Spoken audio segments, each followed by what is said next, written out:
Good morning, everyone. All right. Good morning. Good morning. All right.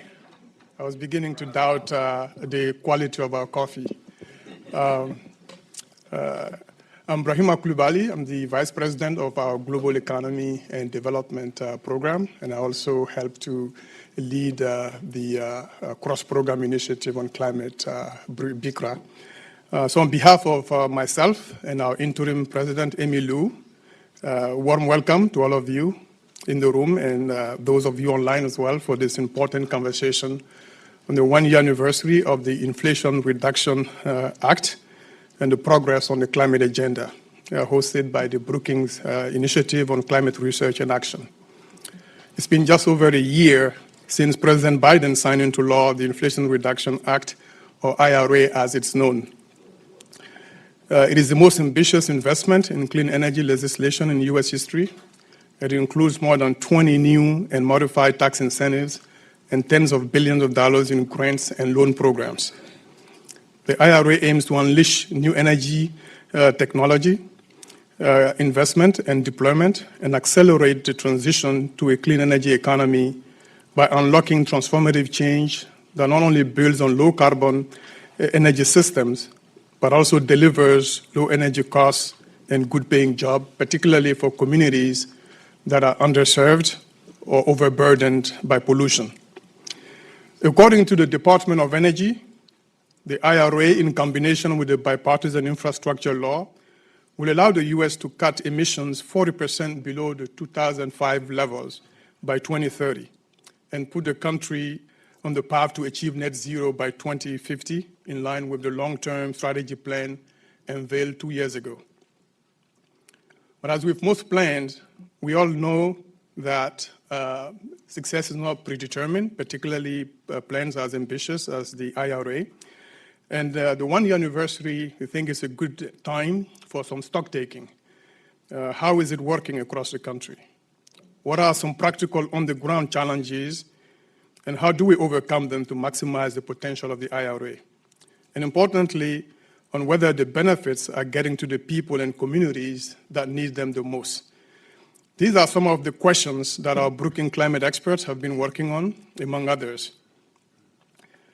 I believe that the IRA has the potential to be beneficial, not just for the US, but for the world, notwithstanding some understandable concerns expressed by some countries, including around diversion of direct foreign investment, local content requirement provisions, and the implications for the WTO's free trade principles. As the second largest emitter, I think a successful net zero transition in the US will make a significant contribution to the shared goal of cutting global emissions to acceptable levels and contain global warming. The IRA bolsters also the US standing and reaffirms its leadership and commitment to the global climate agenda, and incentivizes similar policies in other countries. And our climate experts at the forefront of the global climate policy have been attentive to how other countries are reacting to the IRA, including in Europe and Canada. So you'll get to hear their take on the impact of the IRA in the US and then also the global implication. We could not have been more honored to have John Podesta open this event and share his perspective and that of the administration. As you know, John is the founder of the Center for American Progress and currently serves as senior advisor to President Biden for clean energy innovation and implementation. In this role, he oversees the implementation of the IRA and chairs the President's National Climate Task Force. He is a devoted public servant who lent his expertise to previous administrations, including as coordinator of the climate policy and initiatives in the Obama administration, and as White House Chief of Staff under the Clinton administration. So, John, thank you for your continued service and dedication to the nation. We are truly honored you could find a time in your very busy schedule to be with us today. The agenda for the remainder of the day, or the half day, is we will hear first from John, and his remarks then will be followed by a fireside chat with David Victor, who is one of our climate experts and a non-resident senior fellow in our foreign policy and global programs. Afterward, John will depart to attend to the business of the nation, and we will begin the Scholar panel discussions. So the first panel will focus on the domestic implications of the IRA for the U.S. economy, clean energy, employment, and equity. We will then take a 10-minute coffee break for you to recharge, and we resume the second panel on the global implication of the IRA, including its impact on trade, markets, and the climate ambition. We are indebted to Lisa Friedman, who will moderate both panels. Lisa is a New York Times reporter on the climate desk, focusing on climate, environmental policy in Washington. She has covered several international climate talks and chased climate-related stories from the bottom of a Chinese coal mine to the top of the snow-capped Himalayan mountains. She will bring all that expertise and experience to the discussion. So thank you, Lisa, for doing this. So without further ado, please join me to welcome John to the podium.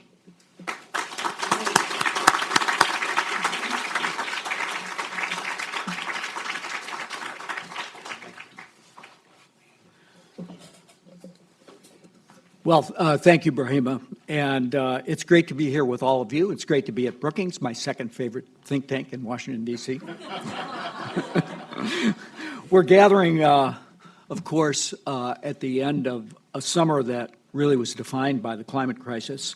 It's only October, and this year has already set a record for the number of climate disasters costing over $1 billion, from the devastating fires in Maui to Hurricane Idalia and Hurricane Lee on the East Coast, to the rare tropical storm Hillary in California, to catastrophic flooding in Vermont and New York, to 31 straight days in Phoenix that were over 110 degrees Fahrenheit. And that's just in the United States. I could spin around the world and repeat that on virtually every continent. Over the past few months, 98% of the people on the planet experience higher than normal temperatures. It was the hottest summer on record. July 4th, perhaps in honor of America's birthday, was the hottest day ever recorded. But it may well be one of the coolest summers that we all experience for the rest of our lives. The climate crisis is already here, and we know what we need to do to create a livable future for ourselves and our children. As the IPCC, the UN body of climate scientists, said in the 2018 report on 1.5 degrees Celsius, when they analyzed what was the difference between a world that was where global average temperatures were raised by 2 degrees C, which was what the world was trying to manage towards in Paris and beyond, and what was the difference between that and a 1.5 degree world, refocused the entire conversation on the difference in damage to the natural world that would result from overshooting and hitting that 2 degree C mark. But they said in that report that what we need to do really to stabilize the atmosphere was to get to a world by mid-century where we were net zero, where we were taking as much carbon out of the atmosphere as we were putting into it, and that would require a transformation of the globe in human history. Just let me repeat that quote from the report. A transformation of the global economy on a size and scale that's never occurred in human history. That kind of transformation, I would contend, is not achievable by the market alone. We need public and private investment. It's why President Biden passed his Investing in America agenda, the bipartisan infrastructure law, which makes the biggest investment in our nation's infrastructure and spurs innovation in the energy sector, the CHIPS and Science Act, which positions us to lead on innovation, and of course the Inflation Reduction Act, the biggest ever investment in clean energy and climate change, not just in the history of our country, but in the history of the world. This legislation at its core is government-enabled, but it's private sector-led. Unlike past legislative efforts, the Inflation Reduction Act invests in every emitting sector: power, transportation, buildings, industry, agriculture, and forestry. And the law's 10 years of tax credits create unprecedented policy certainty for clean energy in this country. We've already seen a tremendous response to the passage of the bill from the private sector. Over the past year alone, just since the bill passed and was signed into law last August, a year ago August, $115 billion in clean energy manufacturing investments have been announced. And by the way, there's going to be another, add $3 billion to that because Stellantis is announcing today a new battery factory in Kokomo, Indiana. So $115 billion in new clean energy manufacturing investment from GE's new union-made onshore wind assembly line in their Schenectady, New York plant that was previously in decline. That's the original GE factory and coming back to life, building onshore wind assemblies, to Enel's new solar manufacturing facility in Oklahoma that'll create 1,800 construction jobs and 1,000 permanent jobs. On top of that, utilities have announced more than $120 billion for clean energy generation. This investment is adding up over the last year. 4% of total investment in structures, equipment, and durable consumer goods was in clean energy, more than double the share 4 years ago. And it's fostering economic growth. In the first half of 2023, manufacturing construction contributed the most to real GDP growth of any 6 months on record going back to 1958. These are real results for the economy, for our planet, and for the American people. The Department of Energy has found that the Inflation Reduction Act and bipartisan infrastructure law are putting us on a path to achieve President Biden's goal of cutting carbon pollution by 50 to 52% by the end of the decade. They estimate that because of these laws, we'll have 80% clean power in 2030 and will exceed President Biden's goal of making half of new vehicle sales electric in the same year. And this legislation doesn't just benefit the United States. BCG found that the Inflation Reduction Act is expected to drive down the cost of clean energy technologies by as much as 25% globally, more than that in some of the more advanced technologies, helping speed deployment, making every dollar go further across the globe. And the Rhodium Group found just recently that for every ton of carbon pollution reduced here in America because of the Inflation Reduction Act, we'll slash up to 2.9 tons of carbon pollution outside the United States. That's a complete sea change from where we were just over a year ago. As we enter year two, in order to maximize the impact of the Inflation Reduction Act for climate, jobs, and justice, we need to resolve a few key challenges, and that's what this conversation today is all about. I would say the first challenge, the thing I spend an awful lot of time on, is permitting. In order to reach the Biden-Harris administration's goal of 100% clean electricity by 2035, we need to deploy high-performance transmission lines at twice the current pace. We need to build out 60% additional capacity. To achieve that, President Biden has elevated the permitting issue to the highest levels of government for the first time. You know, I've been around the trap a few times in Washington, and I've never seen this happen before. We meet regularly at the cabinet level to track nearly 24 high-impact transmission projects that, if approved, would unlock 56 gigawatts of transfer capacity for renewable energy. Our administration is using every tool at our disposal to accelerate and improve the federal permitting process. We are investing $1 billion from the Inflation Reduction Act to increase capacity at key federal permitting agencies, to add the personnel and the information technology to move this process forward. We've finalized a new rule at the Federal Energy Regulatory Commission that streamlines the interconnection process for transmission providers. But even as we work to resolve these permitting challenges, we need to also pay attention to the fact that we need more raw inputs for clean energy and strong, sustainable supply chains here in the U.S. and across the globe. We're in a completely different position than We were, I think, when President Biden took office. Over the course of this administration, the private sector has announced more than $135 billion for the U.S. battery and EV supply chain, including today's announcement that I mentioned, including LG's Energy's $5.6 billion battery factory in Arizona. There's a battery belt being built from North Georgia all the way through Michigan. And companies announced nearly $13 billion in solar manufacturing investments, including $2.5 billion from Hanwha Q-Cells in Georgia, to build a full solar supply chain in the United States. It's true that China dominates the supply chains for many upstream clean energy technologies, frankly, because we've been ceding ground to them for decades, letting jobs and factories go overseas. But we're rewriting the playbook, and we have more ground to cover. China still extracts more than 75% of the world's graphite. They process a majority of the lithium, cobalt, and graphite supplies, and they completely outpace the U.S. and our allies on the production of batteries and their components. On solar, China controls about 90% of the module and cell. Chinese companies control about 90% of the module and cell production, and nearly all wafer and ingot manufacturing.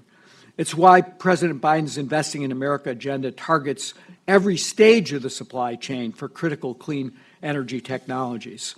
It's why we're working with our allies around the world, from the EU to South Korea, to secure reliable supplies of critical minerals.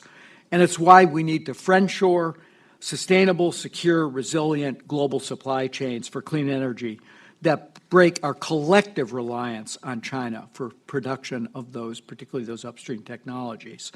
As we build up these supply chains, bringing new industries to our country, we encounter a third challenge, and that's workforce development. External groups estimate that the Inflation Reduction Act has already created over 170,000 clean energy jobs just in the past year alone, and could create more than 1.5 million jobs over the next decade. President Biden and Vice President Harris want these jobs to be good-paying jobs you can support a family on, that offer a chance to join a union, jobs that attract and support a workforce that looks like America, jobs that can lead to an entire career in clean energy. It's why the Inflation Reduction Act, in its structure, offers up to 5 times the value of certain energy tax credits for companies that pay their workers a prevailing wage and use registered apprenticeships on projects. That's a game changer in the way we're bringing people into the workforce. In August, Treasury released a proposed rule on this provision that would also provide incentives for taxpayers to meet these requirements by using project labor agreements between developers and unions. And in September, the White House launched the American Climate Corps, a workforce training and service initiative to help young people gain the skills they need to launch good-paying careers in clean energy and climate resilience, to attack the problem directly by giving back to their communities. In its first year, the American Climate Corps will put more than 20,000 young people to work, prioritizing workers from communities that have historically been left behind, including energy communities that have powered our nation for literally centuries. New data shows that women account for more than half of all new clean energy jobs, and more than 75% of the jobs created by the Inflation Reduction Act won't require a 4-year college degree. We're focused on inspiring that next generation to build a clean energy future and knocking down the barriers that stand in the way. And we've got plenty of room to grow. Globally, we're not yet on track to reach the annual installed clean energy manufacturing capacity that we're going to need as a globe to achieve net zero by 2050. We especially need more capacity on wind, heat pumps, and hydrogen electrolyzers. For each technology, North America is expected to contribute less than 15% of production, particularly if we don't change our trajectory. But make no mistake, there's plenty of room for both developed and developing economies to take advantage of the boom in clean energy. To tackle the climate crisis, to boost our energy security, to build a thriving clean energy economy, we have to seize this opportunity to lead on on industries of the future. We have to create that virtuous cycle of innovation that's going to drive down costs, deploy at scale, go faster every year. To do that, we need experts to provide more research, data, and best practices on emerging technologies, and we need allied governments and the private sector to work together.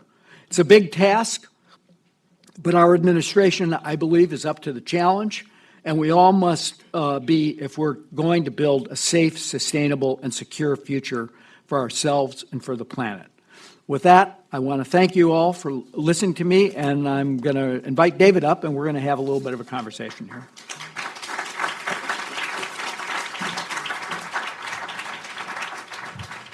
Well, John, thank you so much. It's really terrific to hear about what's going on. Thank you for your service.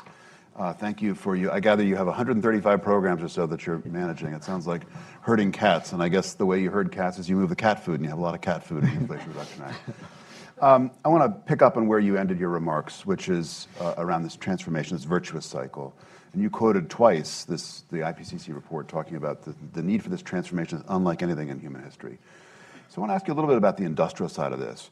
You've got all these different programs. What should we be focusing on as the programs that really make the biggest difference? What are the keystones?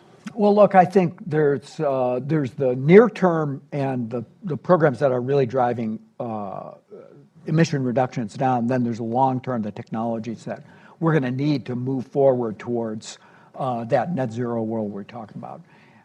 In the near term, I think you go where the emissions are, which is clean energy and transportation. This transformation, the combination of the incentives in the Inflation Reduction Act with other efforts by the administration, including by EPA, to ensure that we're driving emissions down in the power sector and the transportation sector, are really, I think, as I said, leading to this boom in investment and deployment across the country. There have been a lot of commentary about, particularly on the manufacturing side, about how much this has been concentrated in red states versus blue states, et cetera. Make no mistake, this is happening all over the country. I mentioned the GE factory in New York. You see it in Nevada and California, from Georgia to Michigan, as I noted. But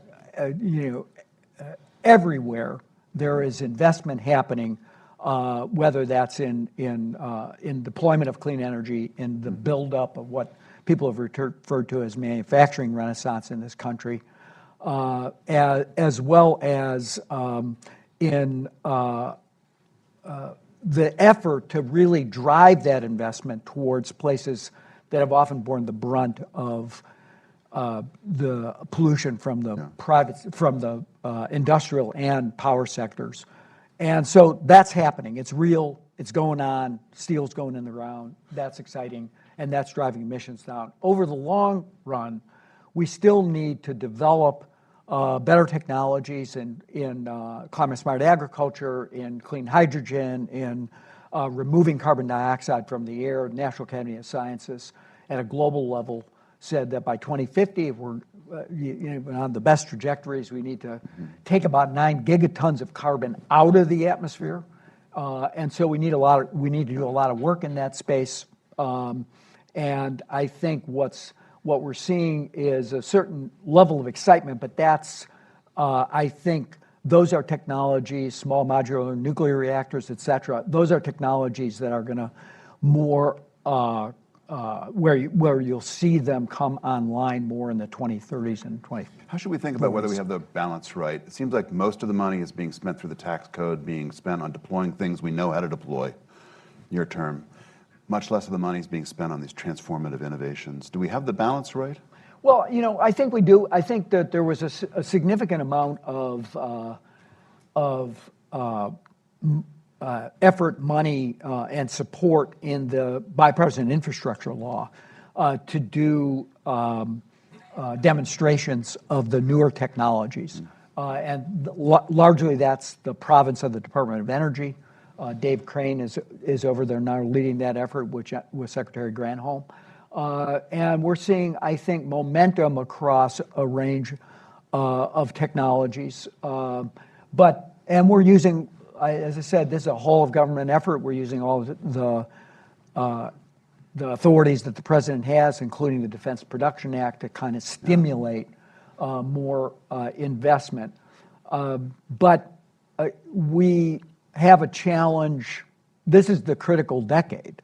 Right. So there's a reason why I think we're seeing these more mature technologies, but ones where still price is being driven down. That, as I said, that cost reduction, that cycle of innovation is still happening. We're seeing that being the, most of these announcements are at the forefront of that. So the next panel after ours is going to be at the domestic politics and economics of this. Glenn Rudebush is here, is going to talk about some work they've done to look at stock valuations of companies. And when the Inflation Reduction Act passed, stock valuations of green companies soared. Brown companies or traditional companies went down, but I think not as much as people had originally expected. And I think the logic there is we're subsidizing a lot of stuff, but we're not taxing and regulating the externality, the pollution. Do we have that balance wrong? What do we need to do to fix? When do we need to fix that problem? Look, I think fundamentally the shift in thinking in the United States was, if you go back to 2009, 2010, you were engaged with that, David Waxman Markey. I think we stopped asking the question, what do we need to shut down as the first matter of interest, and started asking the question, what do we need to build? How do we build for a future that's clean? And I think that's at the heart of the Inflation Reduction Act. But I think on the stock valuation, the profits of the oil companies, et cetera, I mean, there are a lot of external factors, not just the Inflation Reduction Act. They seem to be doing okay. So the war in Ukraine, now the war in Israel, those things have impact on oil prices, the shift of resources and the production of natural gas to support our allies and partners in Europe in their need, largely because of their overdependence on Russian fossil fuels, was real. So, I mean, that's happening, but I think that there are ways in which we're trying to deal with the supply side. I mentioned the regulations from the EPA. We've raised the royalties on fossils that are being extracted from public lands. We canceled the leases in Anwar. So there are a variety of things that we are doing, but I think that fundamentally that kind of political economy, as you're describing, shifted towards one that I think the American people can see themselves in the transformation, and that's a good thing because we need to stick with this for a very long time. Let me ask you about the politics. There's this poll that you've no doubt heard over and over again from the Washington Post in early August, that 7 out of 10 Americans basically knew nothing about the Inflation Reduction Act. Should we be worried about that? Is this a little bit like Obamacare, initially unpopular, that becomes more popular over time? When is it going to become popular and known? Well, it's like it and it's unlike it. It's like That's it a good answer. In that it takes a while for people to feel it. I mentioned those 170,000 jobs, but on the way to 1.5 million jobs. So as the investments gain momentum, more communities across the country are going to feel the real impact of that. The programs that are really consumer-facing are just really kicking in. The rebate programs to provide more efficient appliances, conversion to heat pumps, et cetera, those are really just getting off the ground. The tax credits for whole house efficiency improvements, for the use of better appliances. People won't file their taxes until the spring when they finally will notice that they've gotten this benefit from it. We're on track. I think the Treasury just announced new rules to make the availability of the tax credit for consumer electric vehicle purchases will be available at the point of sale. That's a very important change, but it took a while to get that system built so that when a consumer goes to a dealer's lot, they can get the credit right off the sticker price. So we're on the cusp of seeing a lot of this. Yeah, and I think, so in that sense, I think it's like the ACA. It took a while for people to understand how much impact the ACA had. The way it's not different is, well, people may not know what the, look at what's going on in the world. People don't pay that much attention to like bills and legislation, et cetera, et cetera. But the underlying provisions of the bills, the build out of clean energy, the support for clean technologies, the approach on reducing pollution remains highly popular. So by the time the ACA passed, it was underwater, and it took a while to build that up. All of the components of the Inflation Reduction Act remain popular, and including across the board, including by Republicans. But I think it's going to take, it'll take a while for people to feel it.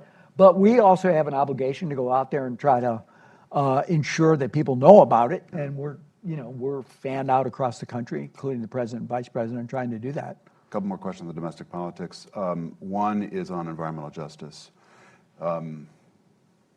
You said in an interview with Bill McKibben in the New Yorker that the folks who've borne the brunt of industrial pollution should be first in line to get the benefits from this. There are these targets of just as 40% of the resources going to less advantaged communities. I think the politics of that are clear enough. My question is, do we know how to do that? What are the good models for how the resources of the Inflation Reduction Act can be rebalanced to the folks who need it most? Yeah. Well, I answer that in kind of two parts. There are structural elements that really help in this regard and are different. Normally people paid no attention to this in building support for whatever policy, but particularly in the clean energy space. Now there's bonus credits for deploying in energy communities, in disadvantaged communities. And I spent a lot of time talking to business leaders and people who are trying to make those investments, and they sure want to know. That's why I think Treasury prioritized getting guidance out on what constituted that bonus for domestic content, for investing in an energy community, for investing in a disadvantaged community, for investing in federally supported housing projects. There are specific programs targeted also to deployment, like the Greenhouse Gas Reduction Fund, the so-called Green Bank. Those are a much lesser part of the total money, right? Yeah, but I think don't underestimate how much that 10%, maybe it doesn't sound like a lot, but on $100 million, that's $10 million. That is influencing people's decisions about where to site projects. That's why we see a battery factory springing up from the remnants of the Weirton steel factory. That's why we're seeing people decide to make investments where they are, because they're taking advantage of that. And then there's the specific programs that particularly targeted disadvantaged communities. One huge challenge is the disadvantaged communities also have the least capital in order to take advantage of federal investment often, or to really structure deals with the private sector. So one of the things I think we've tried to do, both through EPA grant making that covers all the federal agencies, but also by pushing the philanthropic community to invest in technical assistance so that those communities are not left behind, that they can access the federal resources. And I think,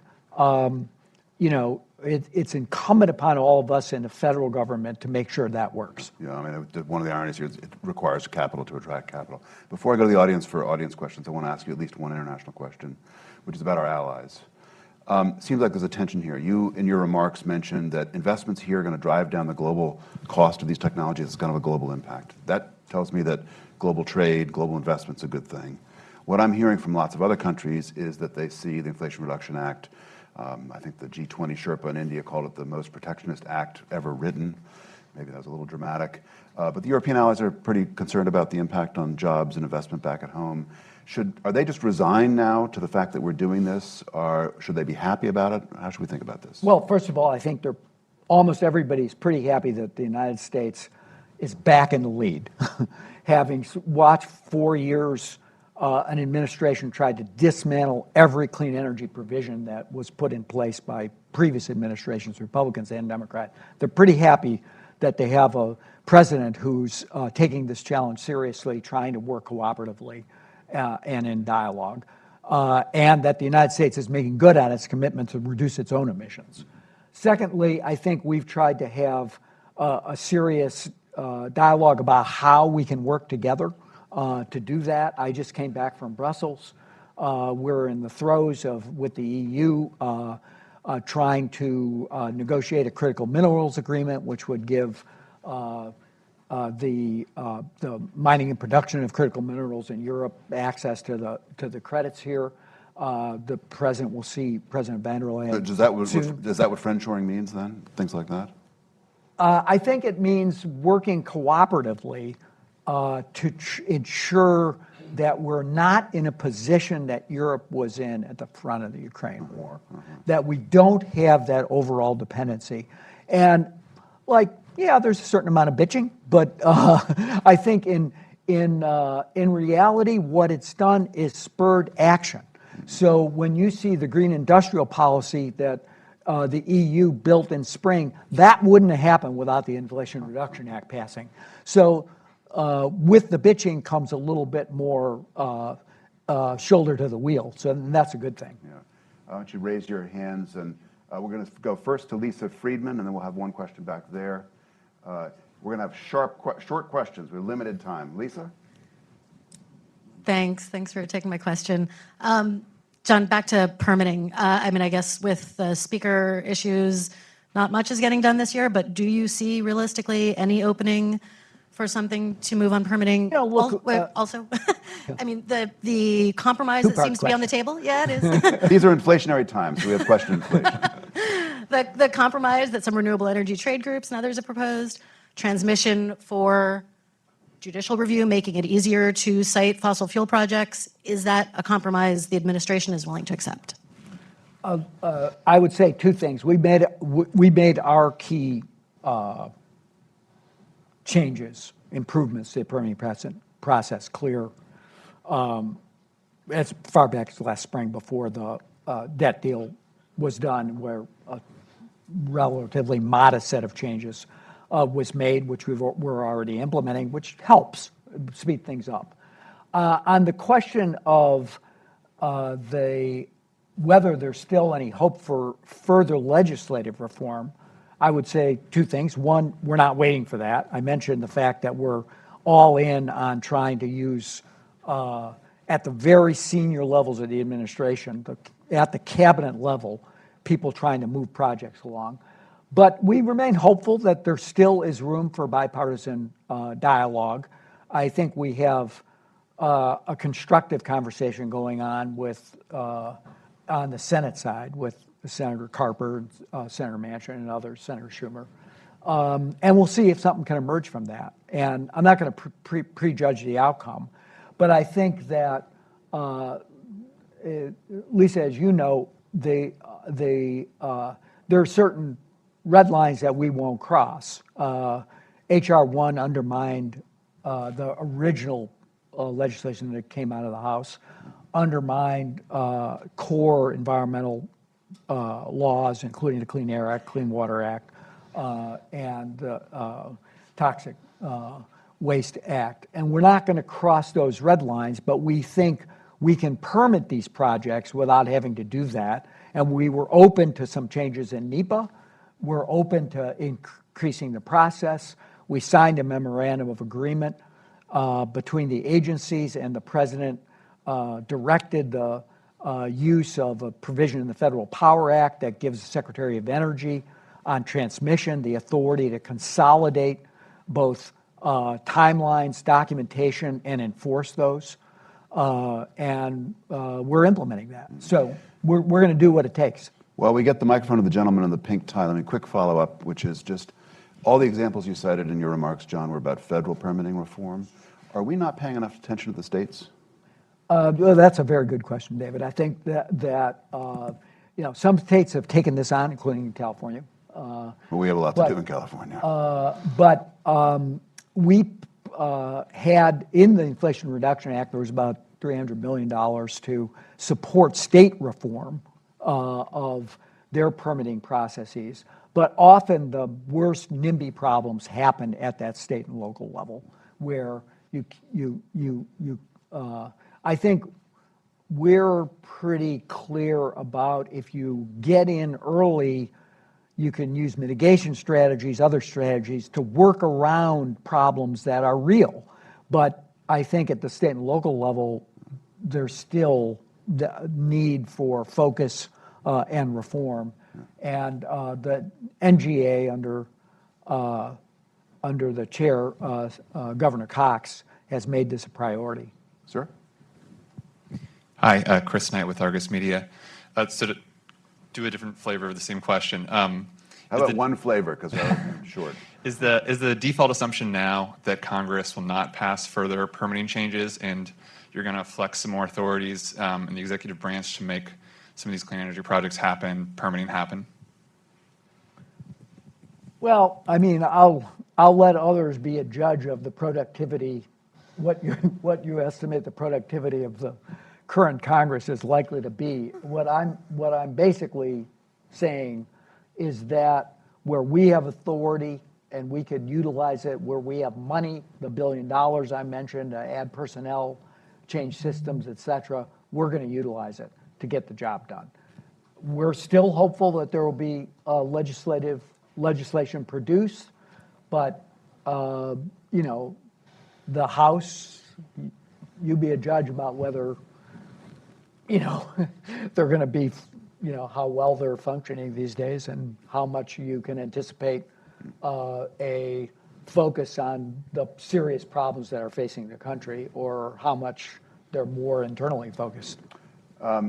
Just before we go to this gentleman right here, one quick question, very different subject, China. Two biggest economies, seems like there's bipartisan agreement we should beat up on China. What's most promising in your eyes in terms of these small steps that the United States and China are taking to try and find ways to do things together? Well, David, as you know, I spent a lot of time on this question during the Obama administration. And, it's not like we know who the people are. We kind of know what to do. And look, Secretary Kerry, in his most recent visits, trying to stimulate a more positive dialogue. There's no question, I think, that the whole world needs to pressure China to begin to stop building new coal-fired power and start retiring the coal-fired power that they have.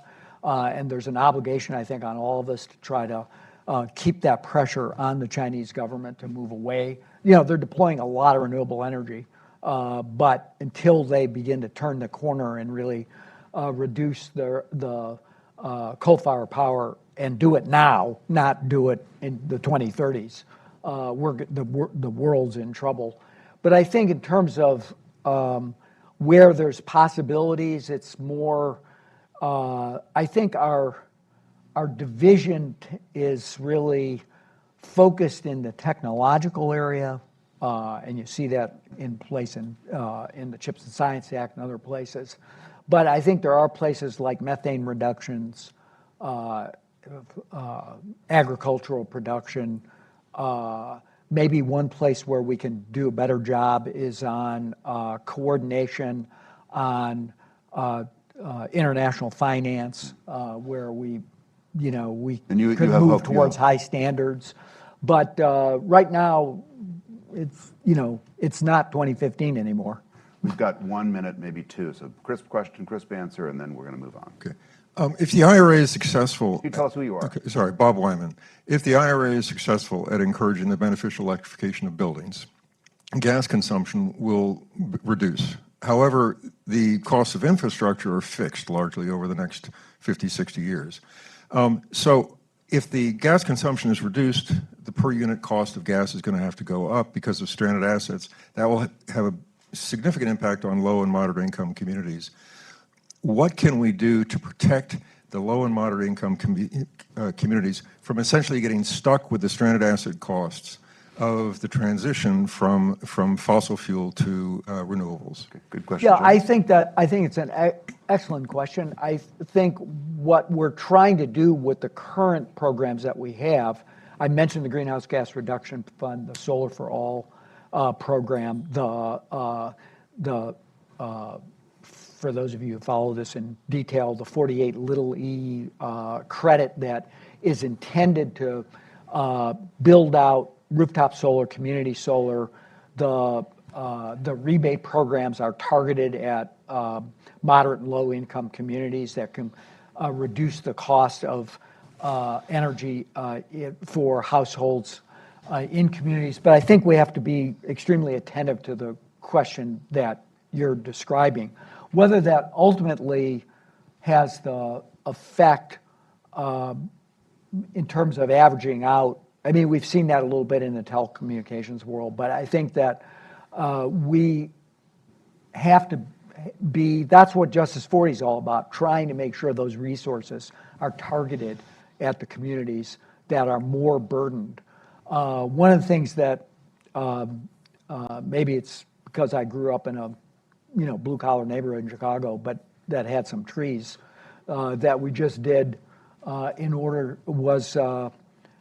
record time put out $1.5 billion of urban forestry money to 400 communities across the country to reduce the heat load on people who have often borne the burden of tree deserts. That means there's a difference of as much as 10 degrees or sometimes more between the urban core and suburban neighborhoods in cities across the country. So I think that's intended to improve the health and well-being of people in those communities, and I think it'll work. But I think we have to ensure that this is multifaceted, that we're paying attention to costs. It's not enough to just say that average costs are going down, which they are. We have to make sure those benefits are spread across the country, in every pocket of the country, and particularly in disadvantaged communities. As moderator, I have two more jobs. One job is to remind all of you to stay in your seats while we do a changing of the guards up here for the next panel. And the second job, and one with pleasure, is to thank John Podesta for such terrific remarks. Thank you, John.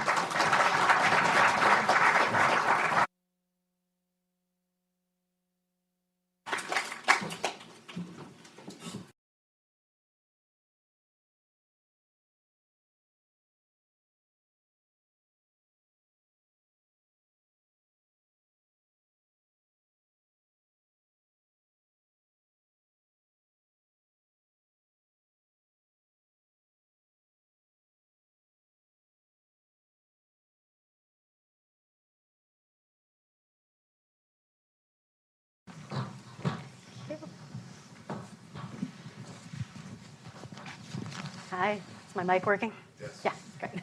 Thank you guys so much. Thank you everyone for being here. I'm Lisa Friedman. I'm a reporter on the climate team at the New York Times.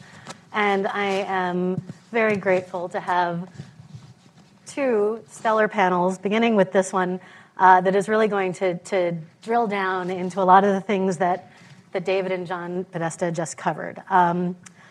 First, let me introduce our panel. All the way on my far right, Sanjay Patnaik is the director of the Center on Regulation and Markets here at the Brookings Institution, the Bernard L. Schwartz Chair in Economic Policy Development, and a senior fellow in economic studies at Brookings. He also is a fellow for the Initiative for Sustainable Energy Policy, ISCP, at Johns Hopkins University. Adi Tomer in the center is a senior fellow at Brookings Metro and is an expert in infrastructure policy and urban economics, with a particular focus on transportation and digital technology issues. Mr. Tomer leads a team whose work aims to better understand how infrastructure policies, from the federal through the local level, impact economic development, social prosperity, and environmental resilience. And directly to my left, Glenn Rudebush is a non-resident senior fellow at the Brookings Institution with the Hutchins Center on Fiscal and Monetary Policy. He is also a senior fellow at New York University in the Volatility and Risk Institute of the Stern School of Business. In recent years, Glenn played a key role in introducing climate change considerations into the Federal Reserve's analysis, research, and policy. Thank all of you for being here today. I had like a larger introduction plan, but I don't think there's much that I can say about the Inflation Reduction Act that John Podesta didn't go over. So I'm going to just repeat a couple key statistics. Companies have already announced over $115 billion in clean energy manufacturing investments in the last year. That has created about 170,000 clean energy jobs. The investments include more than about $70 billion in the EV supply chain and more than $10 billion in solar manufacturing. But this isn't just industrial policy. This is climate policy, and I want to start with the climate considerations. President Biden has said he would cut U.S. emissions 50 to 52% below 2005 levels by the end of this decade. The IRA, combined with regulations, is estimated to get us to about 40%. So first, let's start with what has happened already. Sanjay, what do we know about how far the IRA has gotten us either to reduce emissions or to set up the dominoes to do so? Great, thank you. Well, this is the billion-dollar question, right? And so there are two parts to it. As you mentioned, the first part is, what is the IRA intended to do? And when we look at a lot of the models that came out before the IRA, as you pointed out, they take us from about 25 to 28% reduction that we would have seen anyway on the business as usual to 40 to 44% by 2030. And this is the plan. But then the question is how much of that will materialize? And here it's much more complicated to really assess because we don't have a central tracking system or accounting system to see how many of these emissions reductions are happening, what are these investments actually facilitating in the economy. And so this is a key difference to the Europeans because the Europeans, they implemented a carbon price in 2005, and so every facility that has to pay a carbon price has to publish emissions data on a yearly basis. So it's much easier to account for the emissions reductions. And for the IRA, I think what we really need is to very good data, very good research to assess whether the IRA is working as intended or not. I think 1 year is very early. A lot of these investments work on a much longer time frame, so we can't really say yet whether the emissions reductions are happening as planned. What we do see is definitely that the IRA has catalyzed a lot of market forces that existed before the IRA towards a transition to a low-carbon economy. And it really has changed the market dynamics and is pushing these original market forces on an accelerated way towards decarbonization and has attracted a lot of investments around the world. We talked a little bit about the Europeans before. They are really worried that a lot of companies are actually deciding to invest in the US rather than in Europe because of the IRA. So I think the biggest effect that we've seen so far is really the dynamism in the marketplace and among investors to put private and public money into this project.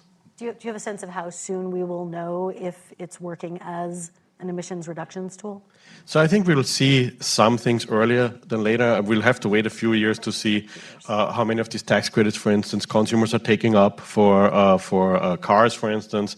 We'll probably get a better sense in a few years in the power sector, which is a bit more visible.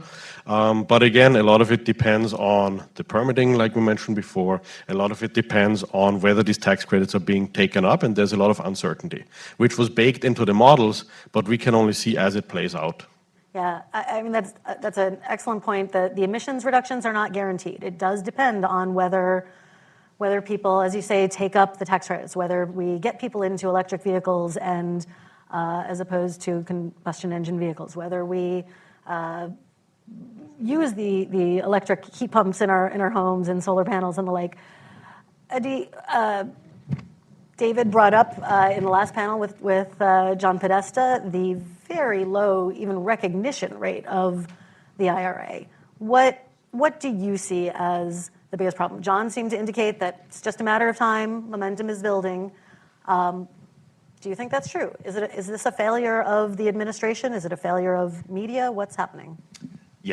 First of all, thank you, and thanks to Brookings for putting this on, all of you joining us here today.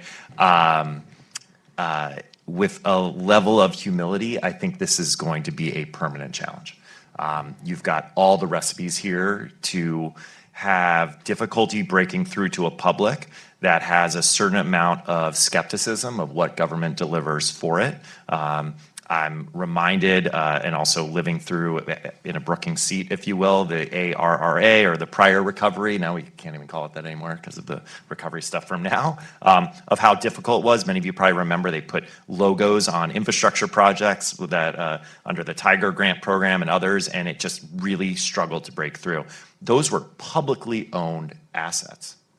Now we're talking about, tax credits moving through a system where you are often procuring a privately manufactured product or seeing a change in the the energy form of calories, that are coming into your system. Or is this clean food effectively, delivered by a private company along a transmission and distribution system you've never even really understood or maybe even seen? And that is just going to be challenged. You wrap all of that up, though, in an epoch where people's trust in civic institutions is way down. And you have in a two-party system, one side of the coin trying to throw shade, at least through public messaging, even if back home they're more than willing to cut ribbons on facilities inside their districts, And that is just all wrapped up in a communication set of challenges. And frankly, I think that is far bigger than any administration to solve. It is inherent in the process. And so I think we've got some kind of underbrush here to deal with from a communication standpoint. And again, I say this as a non-communication expert. We work in infrastructure, though, and there's a joke on the freight side, which I know sounds disconnected, although it's a huge actual carbon emitter, that freight doesn't vote, that things just magically show up at your home. Everyone expects it to work, but when it doesn't, you want to point fingers. But when it does work, it's really hard to understand why. And I think the IRA is a perfect kind of metaphor. It's a perfect metaphor for what they're going to try to break through here on the IRA. So it's going to be, as you heard from John Podesta, it's going to be a persistent set of messaging. This is not going away. But before we get to the financial markets with you, Glenn, I want to Sanjay, you were saying when we were talking backstage that while consumers may still be learning about the IRA, businesses know exactly what's available? Yeah, for sure. We see a lot of interest in the IRA tax credits in the business community, in venture capital, in investors. And as I mentioned, a lot of multinational firms actually that have production plants in Europe and the US are thinking of shifting their production over to the US because of the IRA. So in the business community, these credits are there, people know that they're there, and they're catalyzing a lot of investments. And ironically, going back to your point, a lot of these announced investments and announced jobs that we have seen so far are in Republican districts or Republican-leaning districts. But a lot of people don't make that connection. Yeah, if I could jump in with one thing really quick, though. I totally agree. The distinction, though, are local businesses who are going to be responsible for delivering much of the local investment here. They, by some accounting, and there's been some great public reporting, as best we can do right now, kind of showing there's not necessarily awareness, let's say, among local mom-and-pop HVAC companies, We're going to be really big to push these installations on the home retrofit side of it. This is a good area. Let's come back to this. Glenn, you've studied the role the financial sector will play in the energy transition. Tell us a little bit more. David mentioned you've done a study just recently on the stock market reaction to both the early assumption that there would be no climate clean energy measure and then to the IRA itself. Can you tell us a little bit about what you found? Yeah, and why this is important. The financial sector is, I think, an underappreciated or often overlooked area. I mean, it's got an important role in the transition to a sustainable economy, important role for both allocating funds, of course, to sustainable investment, but also in terms of managing risk. What's useful about looking at the financial sector is that it's got this forward-looking element. So Sanjay talked about it's going to take a decade. We've seen some progress over the past year, important progress in investment, but to really, we won't know for several years, maybe a decade, how the investment projects have gone through, to say nothing of the emissions reductions. and then, of course, the climate, presumably the positive climate effects. So the forward-looking nature of financial markets can help give us an early read on how useful, how effective the IRA is. Again, financial markets have that allocating funds role, managing risk, but they also have this aggregation of information, and so we can leverage that. So there were two events during the gestation of the IRA. It was a whipsaw of, it looked like all hope was lost on July 14th, 2022. Excuse me, just PTSD from covering. All hope was lost. The probability of major climate policy seemed to go to zero. And then 2 weeks later, on July 27th, 2022, the IRA was released. You know, the entire bill was released, and so that was a surprise. So that makes it a great case study, a great event study. Typically, you know, the climate policy comes out in dribs and drabs and is negotiated. I mean, poor Waxman Markey was tortured for a long time before it was put to death. So these make a great event study, and we see in this research work with it's a Brookings Institution working paper under the Hutchins Institute, Hutchins Center, with Michael Bauer and Eric Offner as co-authors. But we're looking at the stock market response to these two events, where the probability of climate policy went to essentially zero and then jumped to essentially 1. Looking at both broad indexes and individual firms, and you really see that the greener firms, or the low carbon firms, or the low emissions firms, measured in terms of emissions intensity or by rating agencies' E-scores or emission scores, that the greener firms really did much better when the IRA was announced. I mean, that was a huge jump in relative value relative to brown firms, certainly, or to more carbon intensive firms. You might expect that, right? I mean, you might expect that, but to see it, I mean, that's what we're looking for. But I think it's an early indication that investors expected this to have important effects in terms of profitability of these firms. You know, either through a cost channel where their investment was subsidized, or through a demand channel where their products, clean energy products, were also EVs, for instance, were also going to be subsidized. So this cost channel and demand channel makes perfect sense in terms of the asset pricing perspective or the economics perspective. We don't always see that in the data. Our predictions don't always come true, but here you found that effect, and I think that's an early sign that the IRA is going to have those positive benefits in terms of investment in emissions. If it is implemented as hoped. So let's turn to what some of the major challenges are. And I do want to dig into permitting, but maybe first, Sanjay, what do you see at this stage as the biggest hurdles towards implementing the IRA as it's envisioned? So I think it's two main things. One is the uptake of these tax credits by the consumer, and how many people are actually using these tax credits. And then the second is permitting. We need to build a lot of infrastructure to actually materialize those gains that the IRA is promising. And as we heard before, these permitting timelines can take a very long time. We currently don't see anything in Congress that would focus on really reforming it. And just to give you an example, I mean, we did an article and we looked at different timelines. And for a lot of those projects, just to get the right of way takes 9 years on median. And that's crazy. I mean, if you really want to build a lot of these infrastructures, transmission lines, power generation, you need to speed it up much more. And so I think that's a major challenge. And I think the third one maybe is also unintended consequences. And we have to be very careful that there's not a cost burn on the low end and middle-income families, because that could happen in the transition. I think we have to be very careful of that. I don't want to put words in John Podesta's mouth. He seemed to indicate, it seemed to me, that the administration is doing everything it can, and his comments sort of brush the line on whether that is enough. Is that enough? Does this require congressional action, or can the administration on its own address the transmission woes? I think they can definitely do a few things, but I don't think it would be enough. And as David pointed out before, a lot of it happens at the state level and at the local level too. When you look at permitting a transmission line, for instance, or a new power plant, it really is at the federal, at the state, and at the local level.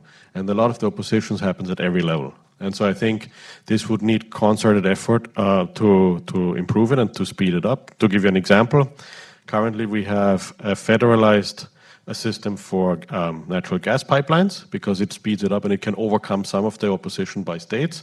We don't have that for transmission lines. And so that allows states to hold up transmission lines, especially those states where maybe the line is going through, but they don't get much of the electricity. And so if we don't federalize that, for which we would need action from Congress, it could really prolong things. The other major issue, of course, is workforce. John mentioned that as well. A year in, Adi, what problems are still remaining? How do they get addressed?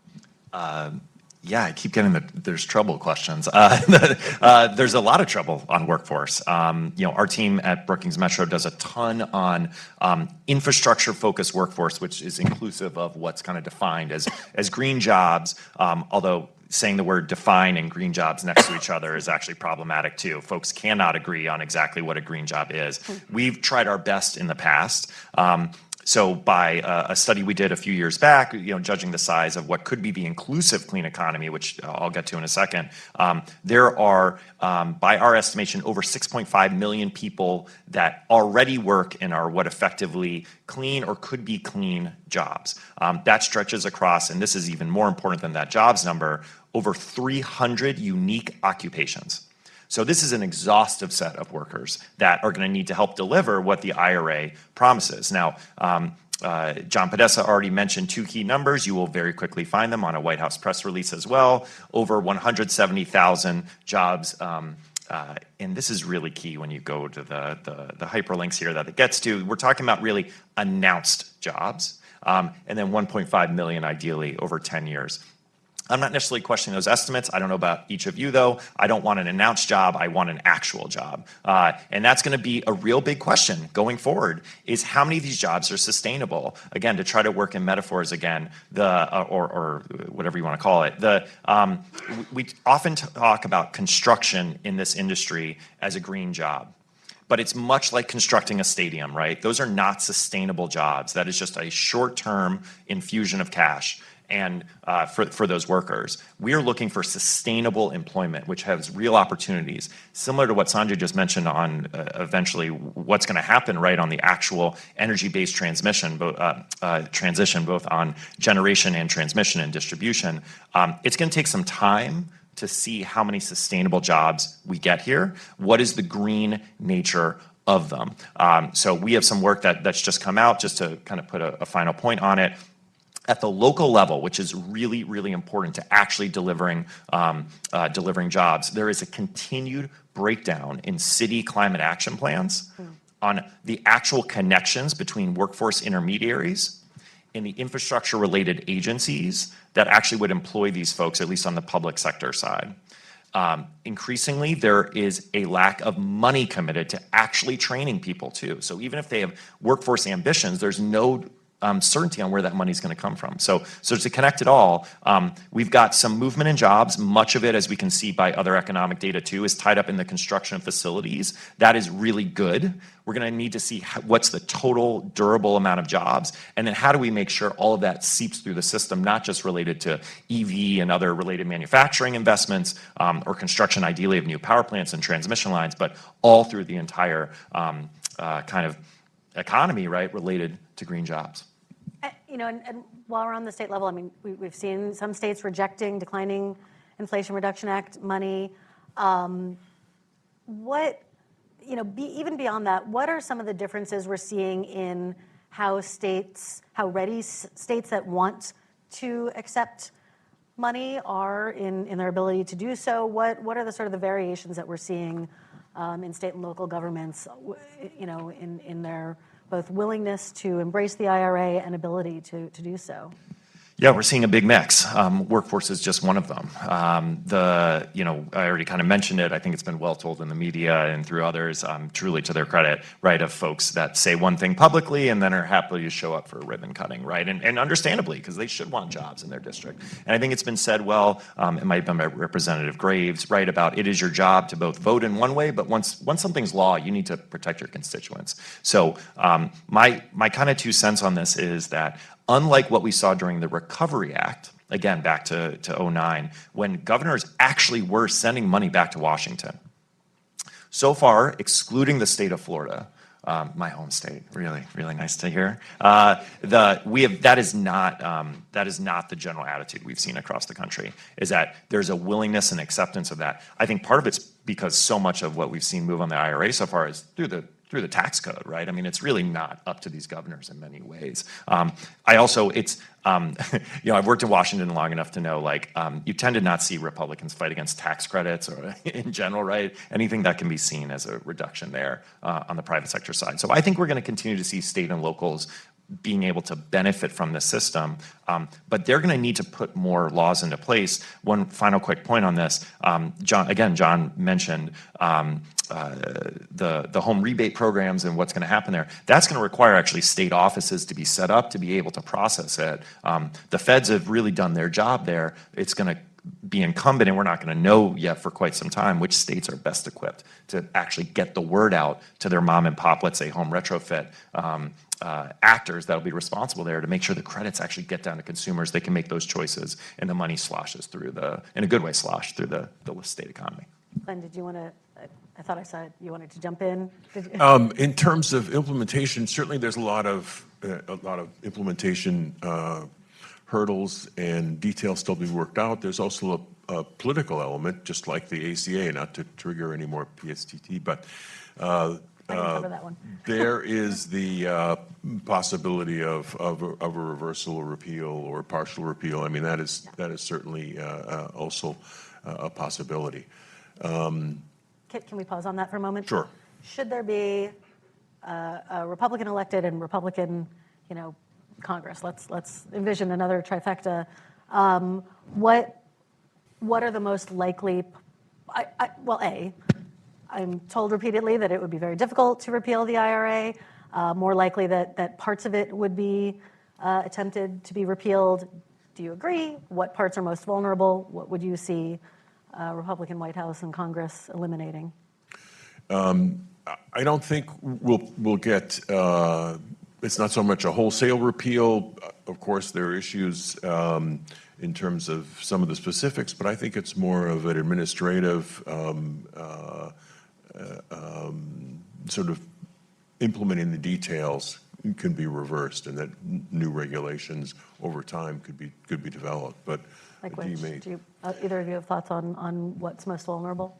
So I think, a lot of the implementation of the IRA is actually up to the agencies, the executive agencies and regulatory agencies.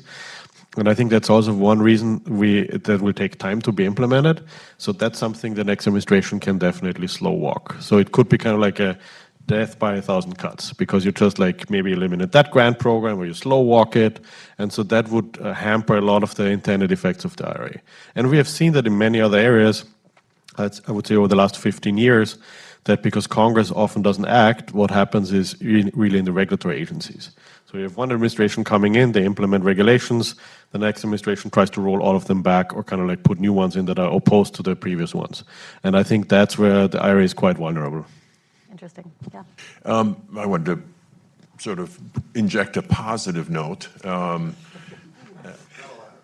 Was right, so I thought I'd better inject a positive note, again, coming out of our study. Financial markets also are important in terms of thinking about the financial risks, the climate risk. Particularly, there's been a lot of discussion about transition risks, sort of policy-induced. You get a new climate policy in order to implement a climate mitigation strategy, and that transition risk produces stranded assets potentially, and there are, financial risks, and even to the extent that there may be financial crises or disorderly adjustment. In our study, we did not see that for the IRA. There were certainly large movements in green and brown stocks, but it was certainly not disorderly, and it was certainly looked like something that was manageable. And again, this was the largest climate policy action ever enacted in the U.S., probably the largest climate policy act that will be enacted in the next 10 years. And it happened in a very short time period. So we had this news come out over a very, very narrow window. And if that type of event, that sharp, important climate policy event, didn't create a disorderly transition, that might give some support, some hope to, again, the financial regulators, the Treasury, the Fed, the SEC are very worried about this issue, and international financial regulators as well, the supervisory institutions. So it may be that financial risk is more manageable from climate transition, and that's less of a worry going forward when we do have to make a huge transformation of the economy. Let's look beyond the IRA. It gets us to 40-ish% emissions cuts below 2005 levels by the end of this decade. The goal is 50 to 52, and after that, the administration has pledged that the United States would be carbon neutral by 2050. So,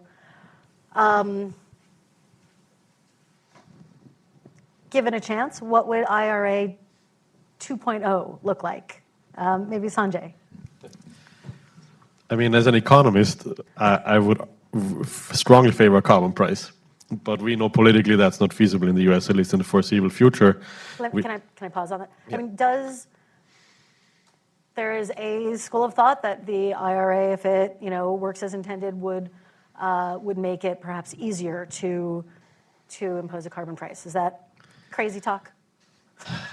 I think it's hard, because if you look at the political spectrum, there's kind of like 50% that is completely opposed to any carbon price at the domestic level. Although it's interesting, when you look at the IRA, there is a carbon price in there, which is the methane fee, and it's actually pretty significant, but it didn't receive much attention. I think where we do see some potential is actually the carbon border tax. And the reason being that we see the European Union that has rolled out their own carbon border adjustment mechanism, and they are really dead set on implementing it. And a lot of other countries are thinking of following suit because they're worried about it. And it comes down to a very simple question. Do you want to have your companies that export, for instance, products to the European market pay the Europeans the carbon border tax, or you have a domestic price or some similar mechanism at home where you can get the revenue? And I do think that there are a lot of discussions, even on a bipartisan basis, that we could see some will for a carbon border tax in the US without a domestic carbon price, which is crazy when you think about it conceptually, but there are ways that it could be done. And I think there's... How does a carbon border tariff work if we don't have a price on carbon? You have multiple ways. One is, for instance, you look at emissions intensity in certain sectors. One is you look at what kind of like a shadow price would look like when you take into consideration regulation. So there are ways around it. It's a bit more complex than a regular carbon border tax if you have a domestic price. But I do think, because you see kind of like that will of potentially using a carbon border tax as a bulwark against China on the Republican side, and on the Democratic side, obviously, to put us in line with the Europeans and kind of like with the rest of the world. Glenn, what do you think are the chances of a carbon border tariff? I think I would agree with Sanjay that carbon pricing in general in the U.S. Seems like a very heavy lift, and it's not likely to happen. But a carbon tariff, you can put tariffs on all sorts of things. People love, among all the taxes, the tariffs are the most popular in the U.S. And I think there's a good chance that a carbon border adjustment mechanism or tariff would be instituted. Would we then have to attach a price to regulations? I mean, Democrats wouldn't love that, acknowledging the price of regulations. There'd be a question of how to, maybe what the optimal level of this carbon tariff would be, but you could implement a carbon tariff without any sense of a domestic carbon price. Much like we implement, we put tariffs on solar panels, sort of the opposite of what you would do under a carbon tariff.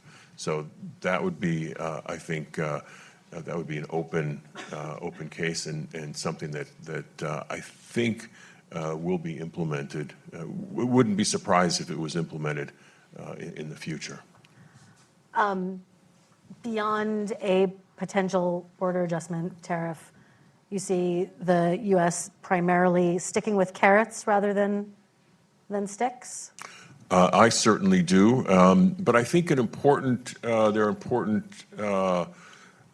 important role for more disclosure, and certainly we've seen this in California, where they're going to new law passed about getting disclosure from private and public companies.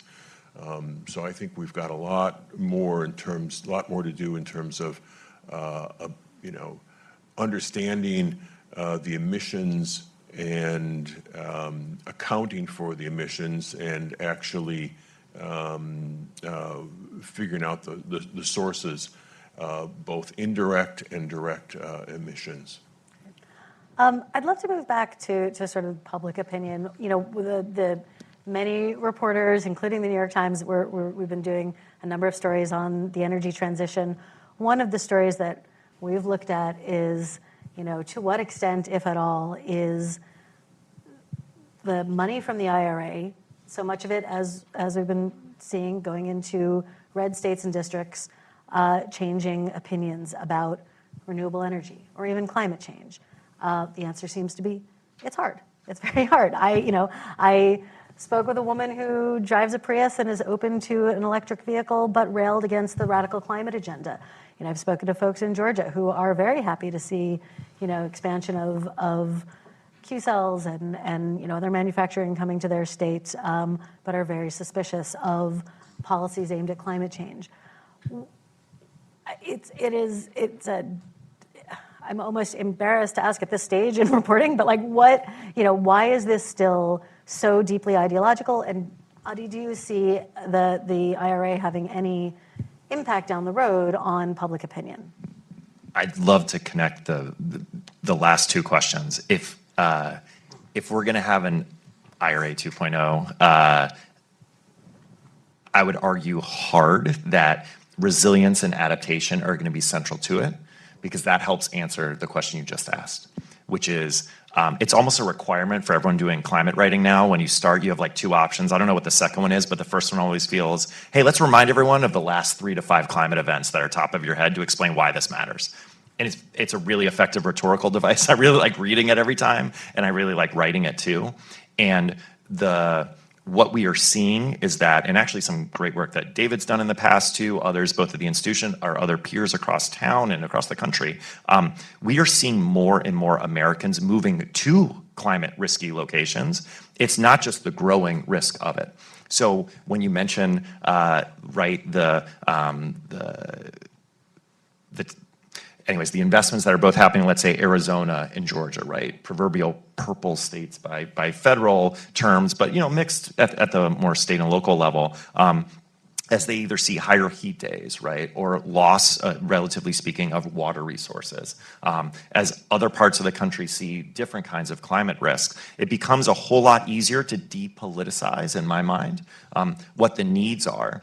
What we know is that, to now bring in the other I bill, the IIJA, or the infrastructure law as it's more colloquially known, had more investing in resilience and adaptation, but we still have not figured out yet at the federal level the right way to do this, when in the end of the day, resilience and adaptation comes down to local land use. decisions, which for a bunch of reasons, that's a whole different event, right? Around why those are typically local decisions, kind of deeply seated in American governance. So to connect those, I really think we're seeing a tide changing on Americans understanding that the climate is changing, that it will impact them and their loved ones wherever they live in the country, and we're going to need to do something about it.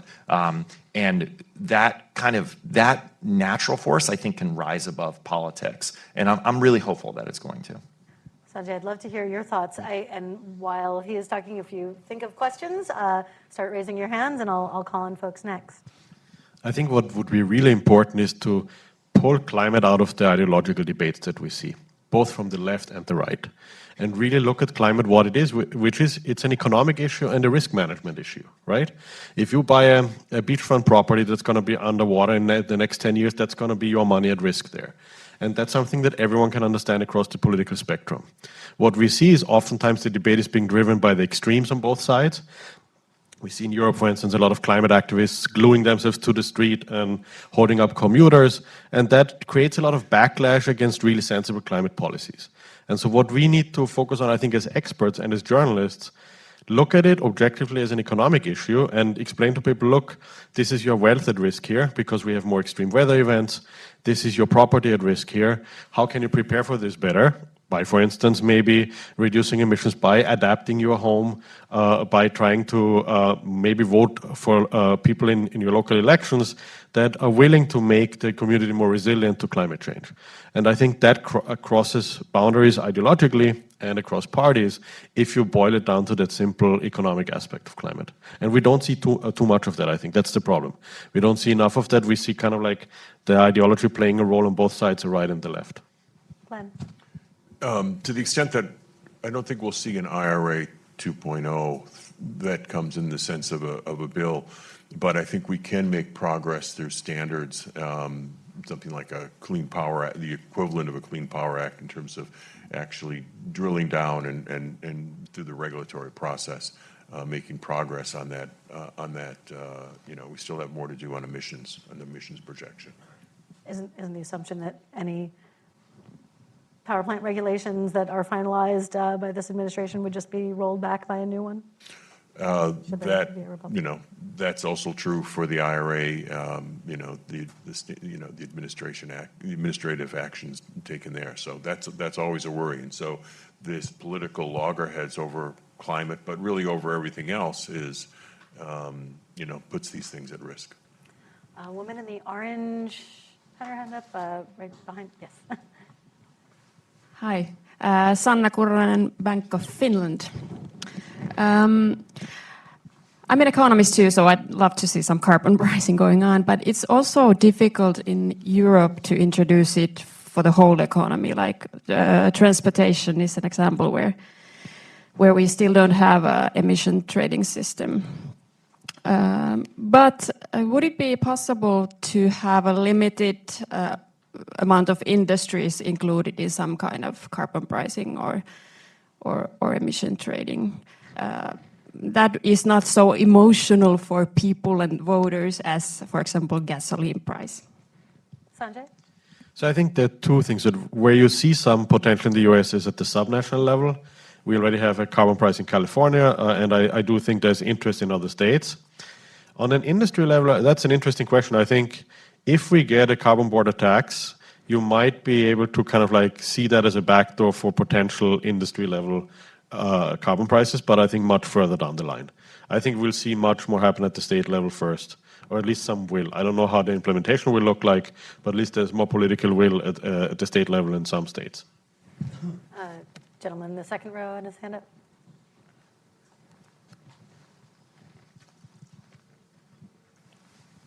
Yeah, Bob Wyman, a question about risk. The rating agencies, who are of course important for understanding risk, seem completely unconcerned that things like the IRA and other efforts are going to have the effect of reducing the useful economic life of certainly gas utility assets if we transition off gas into heat pumps and that sort of thing. Yet every year, billions of dollars are being spent by the utilities investing in new gas infrastructure. In your city, New York, Con Ed spends about $1 billion a year on new gas infrastructure or maintained gas infrastructure. Question? But the problem is that, so the rating agencies don't seem at all concerned that the utilities are using like 85-year depreciation on assets that the policies are trying to get rid of over the next 20, 30, 40 years. Is it that they don't believe that the policies will be successful, or that they think that the cost will go on to taxpayers and electric customers? Why are the rating agencies ignoring the fact that we have these new policies, yet it's had no impact on the utilities' estimates of the useful life of their assets? That's for you. Yeah, I think these are still early days for rating climate risk. There are probably about at least 8, 10, 15 providers, data providers. I mean, just think about how hard it is to rate credit risk and how we come across credit crises, or when a bank gets into trouble and the credit rating agencies had very little advance warning, gave little advance warning of that. So I think these are still early days in terms of, again, accumulating information about emissions and understanding exactly what the transition will look like. So I don't know about the gas utilities in particular, about what the appropriate trajectory for their asset prices are, given their regulated nature. But there's a lot more still to be done in terms of what the credit rating agencies need to do. In the middle, at the scarf, gentleman with the blue. I'll get this side of the room next. Thank you. I'm Patrick McCown with the representative of German Industry and Trade here in DC. Mr. Tomar, I'm very glad you mentioned workforce in all of this, because it's repeatedly been the #1 challenge for our companies and German subsidiaries in the US. There's just not enough awareness on the federal, state, local, regional level of this problem. Especially in green tech, it's rough. Companies can find the workers they need to produce what they need to do. We don't need more engineers. We need more floor shop workers, trained workers, mechatronics, mechanics. And it's one thing to require, apprenticeship programs in the IRA. It's another thing to set them up, because it's not happening, not to the degree that we need.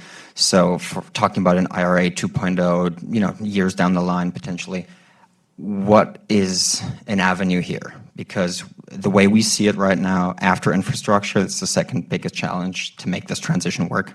Thank you.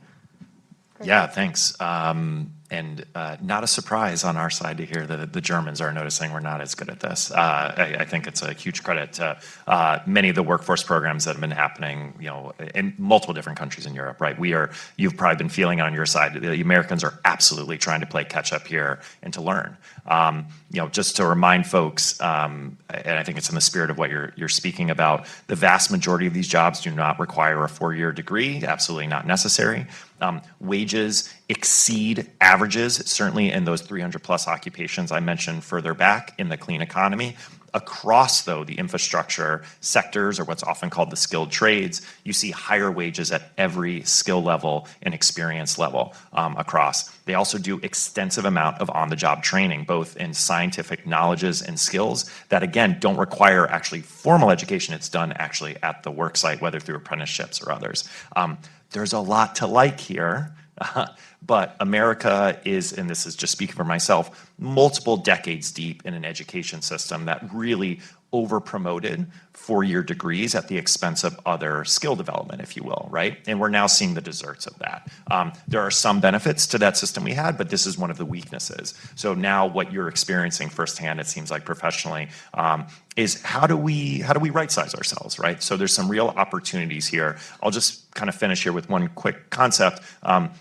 We need new kinds of metropolitan scale or regional scale partnerships between local government, workforce intermediaries, and then employers. both inside the public sector, as I mentioned, right, from infrastructure agencies, but critically from the private sector too.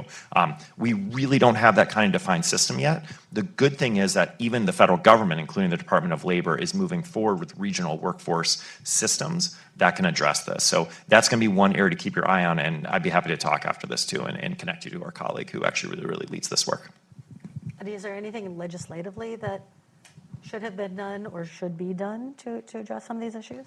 Well, it's a great question, Lisa. We've actually put out some research on this that there are billions of dollars available for workforce development inside both the IIJA as well as effectively the IRA. But it's more so on the IIJA. But that, let's be clear for anyone who works in workforce in here, when you say billions for workforce development, that easily is orders of magnitude more than you need. So there's a lot of money available. The challenge here, so the quick answer is no, Congress actually did their job. The challenge is it passes the buck to states, specifically to states' departments of transportation and their versions of the state EPA. They go by different names. They have to, and this is kicker, they have to decide to spend less on capital projects and more on workforce development. And that inherently requires culture change. So this is kind of what we're getting at. A lot of this is about information rather than necessarily dollars or new law, frankly. Interesting. Second row. Hi, John Mulliken. Let's wait a moment for the. Sure. Thanks. John Mulliken, the Carbon Zero Project. We talked a bit about ratings agencies, but it feels as though insurers are really on the front line in a number of states. We can talk about Florida, we can talk about California. There's a narrative that a number of these, and I think substantiated one, that a lot of these are on the brink, one disaster away. It feels as though the insurance and reinsurance industry have not been quite as effective politically as I would imagine they would be inspired to be. Is there a way in which they can be increased in their effectiveness in terms of how we think about legislation and regulation? I can start being very fast. Glenn, can you really bring it home? When we asked earlier about the attitudes around politics of climate, the insurers are going to do some of the work here, right? When you lose insurance on a home and there's no one else to come in, that's a very quick way to understand the risk on climate change. We have just been doing some work actually in California around climate risk and use of extremely granular risk data, which is what insurers have both been gobbling up. There's some private firms that also offer this kind of data. It's an emerging model. Local governments do not yet know even what to do with it. This is clearly an emerging field, but I think it speaks to how the economics can actually lead the conversation, even if politics tries to hold it back. The other short part of the answer is, I don't even think we're close to the maturity of our insurance models yet on what we need to do and in terms of how we pool risk in this new world. It's not even close. And again, it's very much a state, 50 insurance commissioners. California has been grappling with this. They had not been able to. All of their insurance models had to be backward-looking. They weren't allowed to use forward-looking. Aren't allowed to use forward-looking models. So, in a changing climate, that's problematic. So, there's still a lot to be done.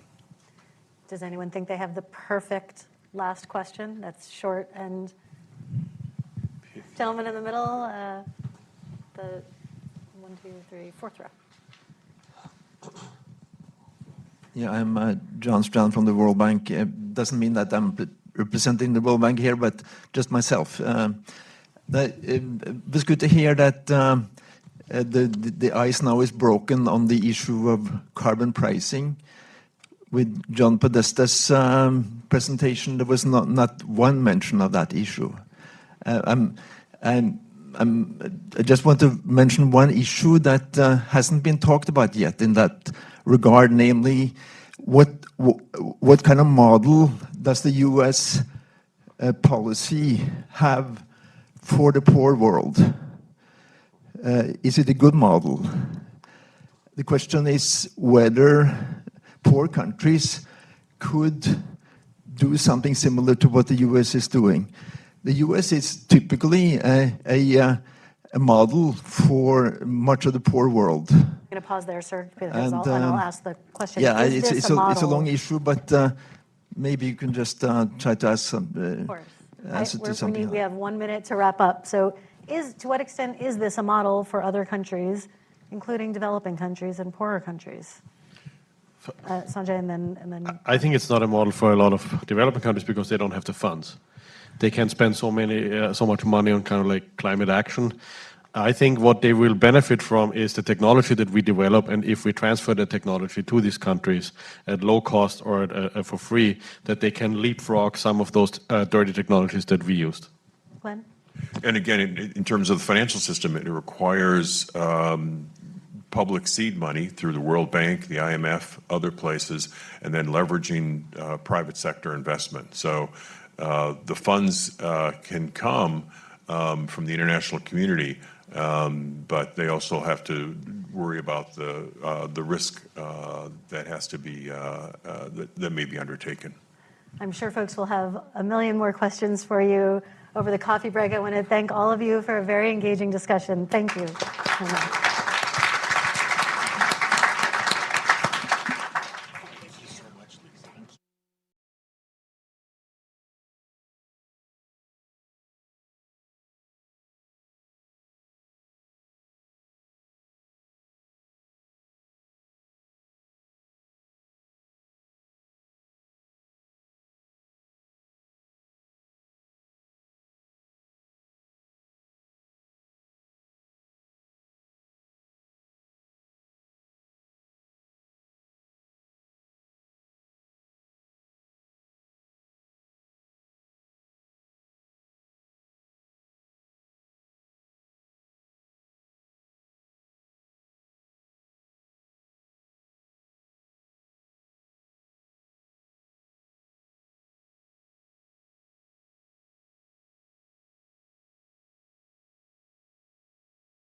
I'm okay, thank you. Does anyone, would you like some water?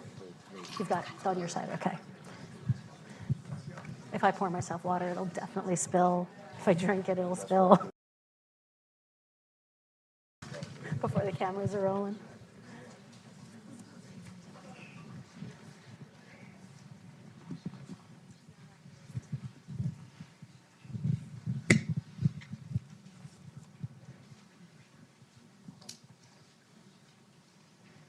Hi, I'm back. Thank you all for sticking around for another terrific panel. Let me introduce for panel 2, global implications of the Inflation Reduction Act. In the middle, Samantha Gross is the director of the Energy Security and Climate Initiative and a fellow in foreign policy at Brookings. Her work has focused on the intersection of energy, environment, and policy, including climate policy and international cooperation, the transition to net zero emissions energy system, energy geopolitics, and the global energy markets. To my far left, Joshua Meltzer is a senior fellow in the Global Economy and Development Program at the Brookings Institution. He leads the Forum on Cooperation in Artificial Intelligence, and he also leads the USMCA initiative, which focuses on how the United States, Mexico, Canada agreement can strengthen international cooperation in North America. His research focuses on international economic relations and the intersection of technology and trade policy. And Ken Lieberthal, with the longest bio and deservedly so,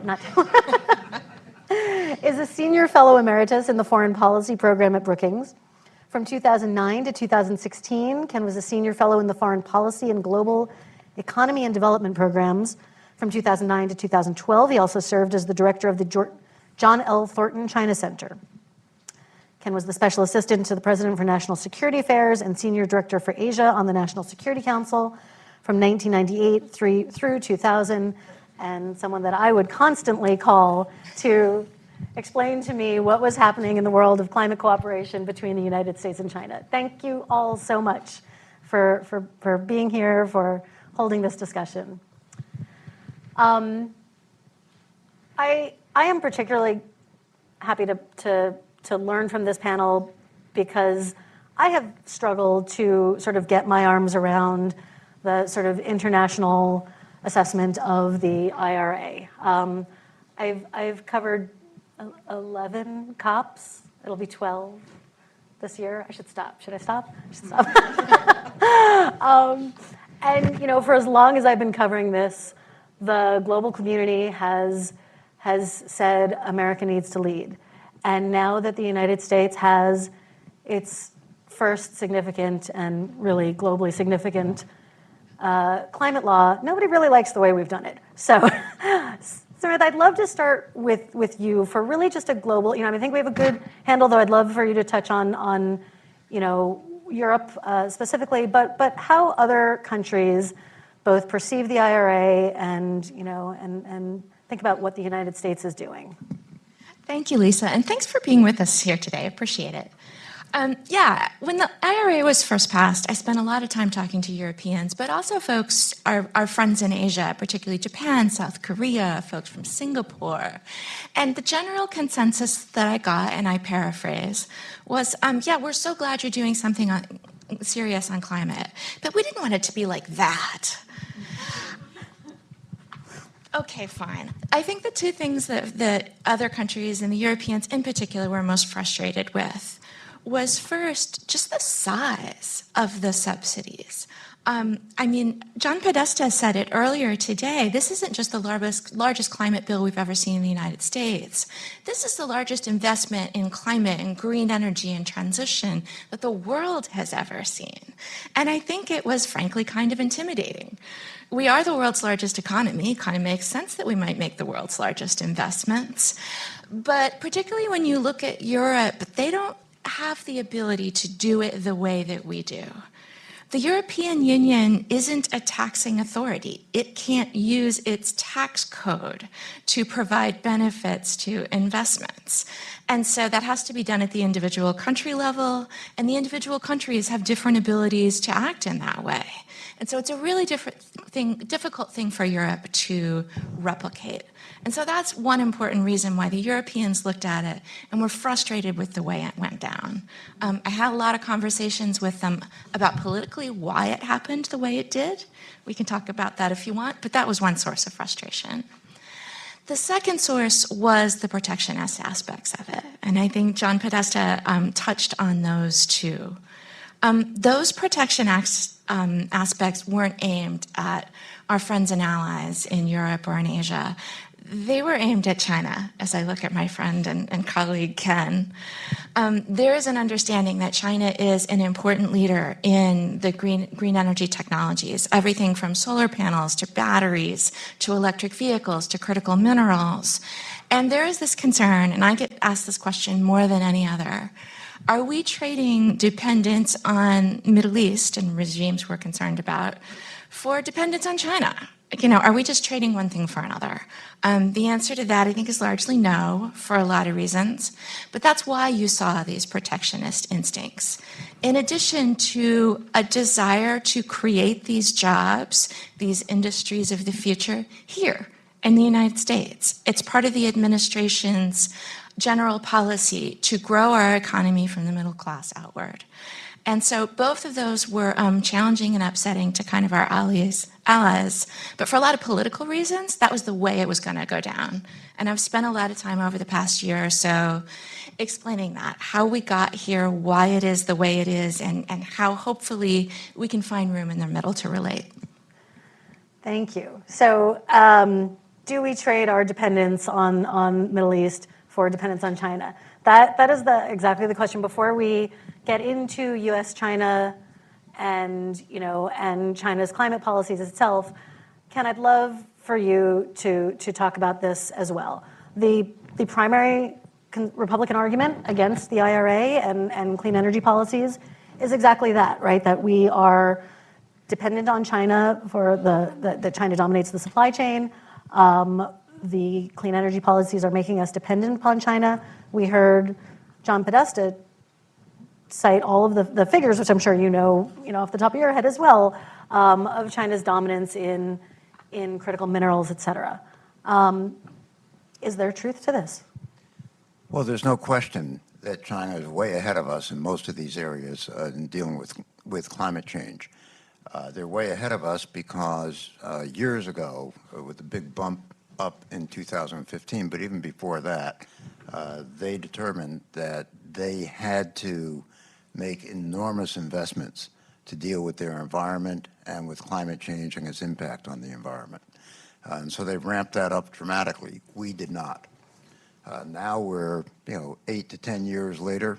The Chinese have done a tremendous amount, including getting control over entire value chains, and we're now jumping in, with both feet, jumping into something to a set of issues where, in many cases, the Chinese are ahead of us on technology. They have production capacity that we have not built. They have control over supplies that we do not have, and they know how to do it. They put the whole system together. For us to go in and not deal with the Chinese, cooperate with them where we can, buy from them or license technology from them when we must, is simply to delay our transition and our capacity to deal with these problems more on our own. I think the U.S. government, the Biden administration, recognizes very clearly that we have to develop our own capabilities over time, but it's going to take time. And if we don't seek to learn where the Chinese are ahead, learn from them how they're doing this, license their technology so we understand them better and can build plants here, it's simply going to delay our transition. Should we be worried about the near-term dependence? Well, I think the Chinese are very anxious to export. I think they're happy to sell us stuff, and including the batteries that Ford deal with China, with CATL in China, to build a battery plant in Michigan that's now in trouble politically. But CATL was perfectly happy to license that battery technology to us. and show us how to build those batteries. And they are well ahead of what we are able to build here. So, I think if you go back a ways, the Chinese leapt ahead in their industrialization over the last 30 years because they recognized they had to learn from the United States and from the advanced industrial countries. So they let us in big time in their financial system, in all aspects of their industrial systems, et cetera, and learned from us. And eventually pulled ahead of us in some areas. That's the way you get ahead. If you are behind, to reinvent the wheel is a very expensive, very long-term approach, and very likely to leave you falling farther behind as the other folks who are already in the game are moving ahead at a pace also. So, to say we're becoming more dependent on China, I'm sorry, what should we be doing? If the Chinese have capacity to dominate these industries, and we're just going to sit there and say, well, we can't deal with any of them, we're going to have to do it on our own, and we're going to be fairly protectionist in the way we approach this. So even our friends and allies have concerns about how we're doing it. I think that multiplies our problems. So we need to be nuanced about this and not categorical about it. Josh, can you walk us through how the IRA has affected America's trade relationships? Yeah, sure. So it's probably worth, I approach it to say thanks for having me and great to be here. It's worth reflecting, I think, on the way that the IRA is trying to achieve multiple objectives at the same time. It's got clearly a climate objective, it's got a national security objective with respect to reducing reliance on critical minerals in particular, and other clean technologies from China, and it's got an industrial strategy component to it as well. And I think when you have these multiple important complex objectives, you are going to have a variety of unintended consequences domestically and globally. And we saw very quickly that there were a range of provisions in the IRA which raised a number of trade tensions. The main one, which got a lot of focus initially, was access to the tax credit for electric vehicles and the requirement for essentially there to be assembly. Originally, it was actually going to be just the United States. Then that was expanded to include Canada and Mexico. So our North American partners, I think, were somewhat relieved by that particular outcome. But then very quickly, it became apparent that the Europeans and the Japanese, the South Koreans, large car-producing countries, that this was going to be a problem. And it's clearly a violation of norms to require sort of certain amounts of domestic content in order to essentially get access to a tax credit is a violation of a non-discrimination commitment in the WTO. So it was sort of a fairly straightforward, I think, WTO issue from a strict trade lens. And the way that the IRA was drafted essentially is that if you had a free trade agreement with the United States, you could essentially be exempt from this. And so the United States, the administration, to its credit, seemed to, I have no insight into the veracity of this, but seemed to be somewhat taken by surprise, I think, by the fact that this became a trade problem and the reaction of allies to it. And they moved fairly quickly, I think, to address that. So we got what this so-called critical minerals agreement with Japan, which is being deemed a free trade agreement under the IRA to get around essentially that provision. And the US and the EU are sort of in protracted negotiations to reach a similar deal on that as well. So I think if there's sort of progress on those fronts, sort of those immediate trade concerns get resolved. I think there's sort of a bigger set of trade issues that comes up, which is the shift to heavy reliance on tax credits and subsidies more generally to push the green transition. It's a complex debate because the WTO rules and the rules that we generally have on subsidies have always been contentious, and they've always been somewhat economically incoherent. There's sort of a legal approach to them which is, really needs to be understood through a political lens as trying to balance a sort of economic view of subsidies with a realization that it is politically difficult for countries to absorb large amounts of subsidized imports, even though it may make a lot of economic sense. There's a lot of political constituents that get, upset by this, understandably. So there's safety valves in trade agreements which essentially allow governments to countervail, to essentially, try to neutralise the impact of the subsidy embedded in the import. But we're now in a world where the US, the EU, China, Japan are, moving to subsidise this transition to the clean economy. So these subsidies rules increasingly look out of date, generally speaking. And the final point I want to make is that the need for subsidies to enable that transition needs to also be considered in light of the subsidies that are given to the fossil fuel sector. So it's not a neutral playing ground, right? And there's been a lot of work by the OECD, by the IMF and others on the G20 on trying to transition the world out of fossil fuel subsidies, which has been completely unsuccessful, essentially. Like subsidies are significantly higher today than they were 3 years ago, for instance. And so it's also not a level playing field where one thinks about how do you kind of enable these technologies and allow them to compete with fossil fuel technologies as well. I want to come back to the subsidies, but I want to turn back to climate as a climate reporter.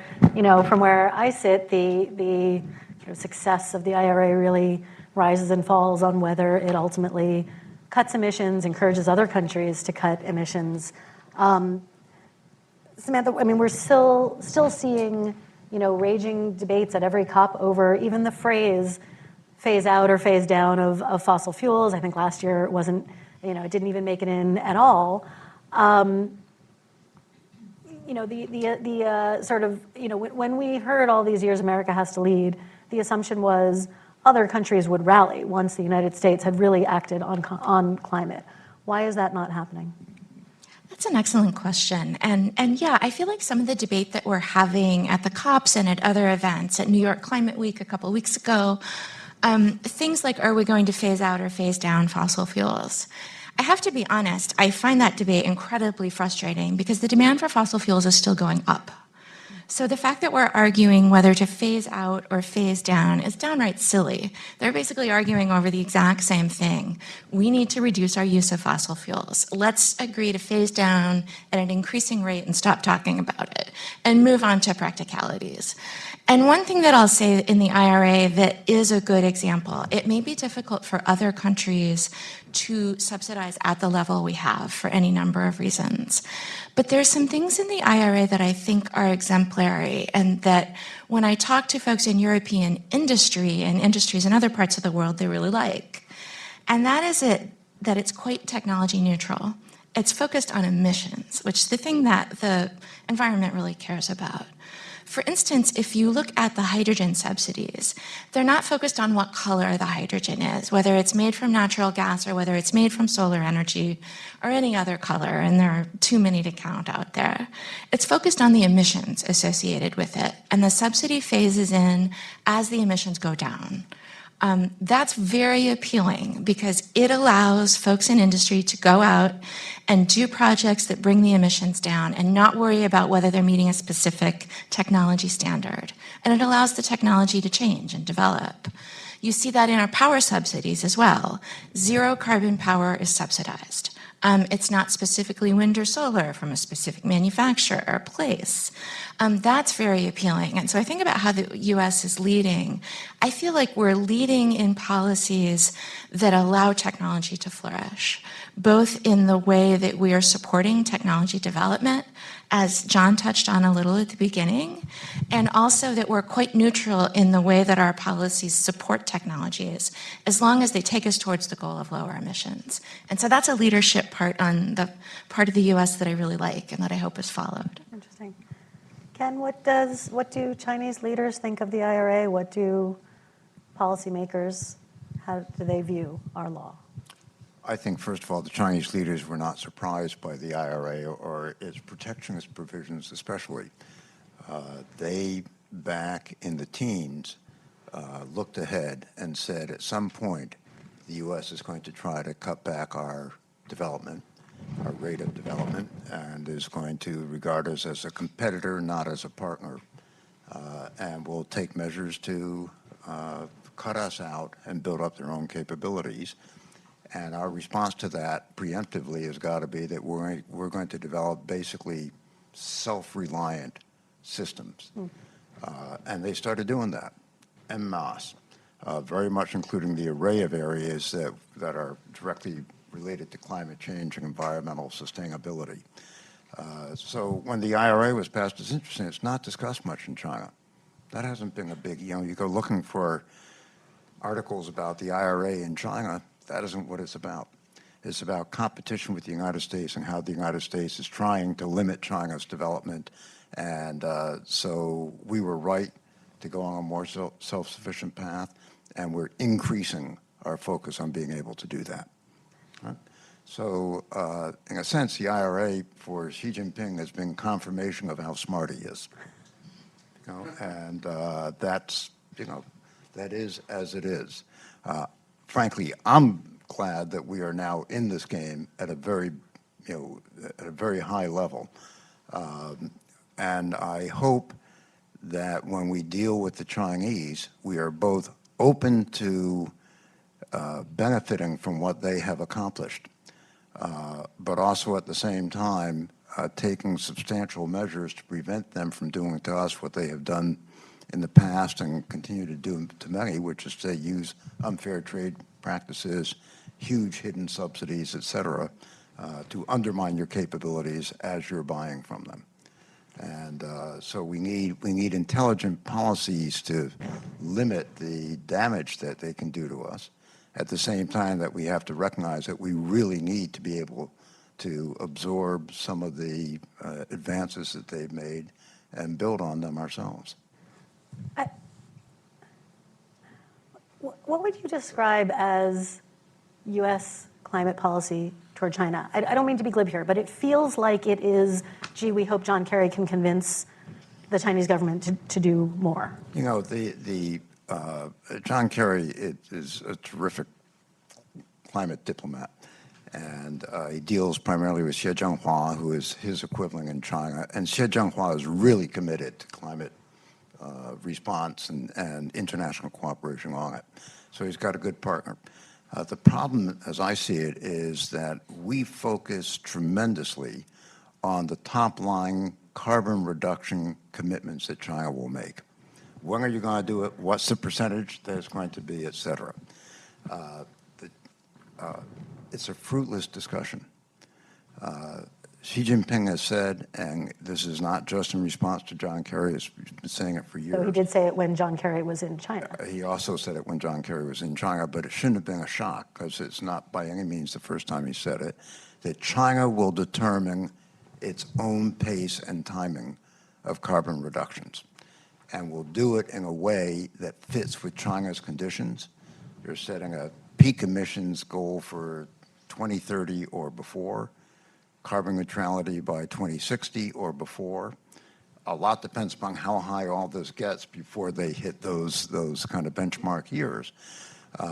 But I have no doubt that they will do a lot on carbon reduction, on greenhouse gas emissions reductions, but they aren't going to do it because we're pushing them. But actually below that level, on methane, on all kinds of other issues, I think there's a lot that can be negotiated in terms of cooperation. And I deal with a lot of people in China who are technicians and serious players in those other areas, and they're very anxious to cooperate with the United States. I think the barriers to that are much lower. It's when you push them on the top line number that they push back very hard. And frankly, I don't know how accurate the numbers are for top. Well, coal is, to my mind, one of the biggest failures in China. They have tried for years to reduce coal as a percentage of their energy sourcing. They have made modest progress in that at best. They continue to build coal power plants, including in provinces that already have an abundance of coal, don't need it at all. And I think that it's a combination of several things. One, what they talk about, which is that we need coal to smooth out when our renewable energy resources have gaps. The sun don't shine at night, wind dies down, et cetera. And so we need that as our baseline to bring online. So that the new coal power plants, they say, will operate at somewhere between 5 and 15% capacity and just be utilized as a stopgap. Secondly, though, clearly there's a lot of local politics with coal. A lot of localities depend on it for employment, depend on it for building their own GDP, and they get rewarded for it in that system, even if the top is saying, don't do that. It's a multi-layered system, and by the time you get down to the local levels, the politics are complicated. So they have a hard time cutting back on coal. I think they need to take it much more seriously than they are. Right. Joshua, what do you think of the prospects of a carbon border adjustment tariff, and what would that do to, sort of global trade relations? So let me maybe back into that question by picking up on your previous question to Sam about, the world thought the US would rally and it'd be great, and why is it not so smooth? Because I think, if you've been paying attention to the implementation of ambitious climate policy, particularly in terms of how it would deal with these so-called carbon leakage and competitiveness implications, it was clearly going to be a deeply challenging and messy process. And so I think there was a COP world that was focused on targets and commitments and financing, where just more of that was just an unadulterated good thing. But then I think once you moved out of that space into what the domestic politics were going to be around this, what the policies would look like to actually achieve those targets, it was always going to look very complicated.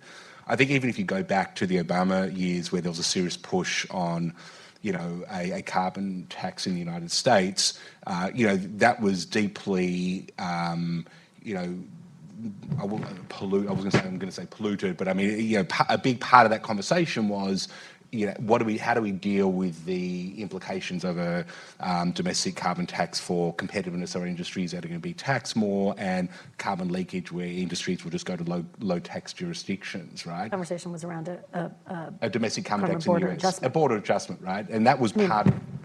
Sorry, yeah. I can't think. Yes, please go ahead. Yeah. So so that came up in the various bills that went through the House and Senate at the time. This is 08, 09, and so forth. And there was a lot of intellectual effort that was put into how could you stitch different carbon taxes in different jurisdictions together. And it was all, though, based on the premise that the US would have a carbon tax. And that you could have a price that would ultimately allow for some comparability of effort. And that would allow for some ability to then make assessments about the applicability of your own domestic carbon tax to imports. It's vastly more complicated in this world that we're in, where the US has essentially, I think, concluded that there is no viable political pathway to a carbon tax, and that instead the approach is the IRA, huge amounts of subsidies and tax credits and so forth. And that makes it a lot more complicated, because there's no obvious way to draw benchmarks or to determine when essentially there is an equivalent level of effort in the US that would satisfy something like a EU carbon tax. And so how you stitch these systems together, we're really at the beginning of that conversation. I think this is sort of now part of the discussion that the US is having with the EU over the impact of the IRA, and this is bringing in the impact of the CBAM, which will come into effect in a couple of years. And failure to resolve that is ultimately going to mean that there's going to be, to put it in blunt terms, a deep sort of clash between the climate and the trade systems. And you can care about that at an institutional level, but it's also going to be deeply important at just determining the cost of decarbonisation pathways. Because it is undoubtedly true. I mean, this is sort of, picking up on Ken's point, that in a world where we were not concerned about China's massive production of clean technology and solar, we'd just be essentially taking all that from them. It'd be a lower cost pathway, and we'd be happy about it. It's clearly not where we're at, and that's where we are. But ultimately, there is a role for relatively free trade in carbon technologies between trusted partners, between allies and so forth, that has to include the US and the EU, certainly that will reduce the marginal costs of our decarbonisation pathways. And if we can't get there, and if we end up in essentially trade conflicts where the EU is essentially taxing exports of US products, the US is undoubtedly going to respond in kind, then we've got a much more costly decarbonisation pathway ahead of us. Yeah. Samantha, John essentially said IRA was great for Europe. What's next in Europe? Europe is coming around on the IRA, I have to say, particularly European businesses. There are a lot of businesses that are investing in the United States because they're excited about the subsidies, and they frequently tell me that they're excited about the carbon neutrality that I talk about. But you've also seen European responses to the IRA. The Repower EU program, the amendments to the European Green Deal, where they're actually doing some subsidies of their own on a smaller scale and on a much shorter time frame because they have less ability to do this. But this is happening in Europe. And so in some sense, they're responding to the IRA in IRA-like ways. But I'd like to hope that this will continue to encourage the energy transition, not just in Europe, but in other countries as well. We heard the question earlier about what does this mean for the developing world, not just the wealthy countries that we've been spending this panel talking about. And ideally, what will happen between the work that's happening in China, technologies that we may develop and lead here in the United States, the ones that China doesn't have a running start on us, all of these technologies will start to buy down the costs. We'll learn by doing. We'll do hydrogen in particular. Carbon capture and storage is another one where I really think the US has the potential to lead in technology and development. Ideally, we will buy down the costs of these technologies. We'll learn how to do it. We'll develop economies of scale and supply chains, and that will help everyone. This will be ideally a rising tide that raises all boats. And so that is an area where I think the IRA really benefits not just Europe, not just Asia, but the developing world as well. Just to close the loop on sort of China's emissions growth, Ken, how high do you expect emissions to go before they peak in China? Which is, you said is kind of one of the central questions. God, I wish I knew the answer to it. The emissions in China leveled off for a while in the early teens. They have now gone up again, and they're on an upward trajectory. And I really don't know what's going to happen. A lot depends on the Chinese economy itself and how rapidly that's developing. And I would say it's certainly going to be higher than now. China now, keep in mind, has greenhouse gas emissions that are equivalent to the sum of the greenhouse gas emissions of all the developed countries in the world. Okay? And every year is contributing those emissions to our How far until they become the largest historic emitter? I think, frankly, I think those numbers are squishy to begin with. But I've heard people say around 2026 or something like that. But whatever it is, what counts for the world now is how much greenhouse gas emissions are there going to be that are going to be around for the rest of our lifetimes in the atmosphere. These things don't disappear over time. And so what China does between now and 2030, where they're peaking, assuming they peak then, makes a hell of a difference. And they don't provide numbers on that. We've talked about John Kerry's trip in July. He came home essentially empty-handed. President Xi Jinping gave a speech while he was in the country, saying, as you said, that China is going to cut emissions its way and its pace. Also didn't meet with John Kerry, but next day met with a different former Secretary of State.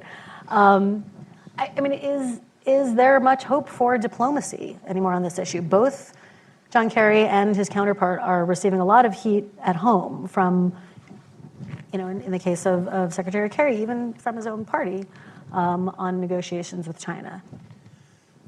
I think there's a lot of room for diplomacy at a lower level. At a lower.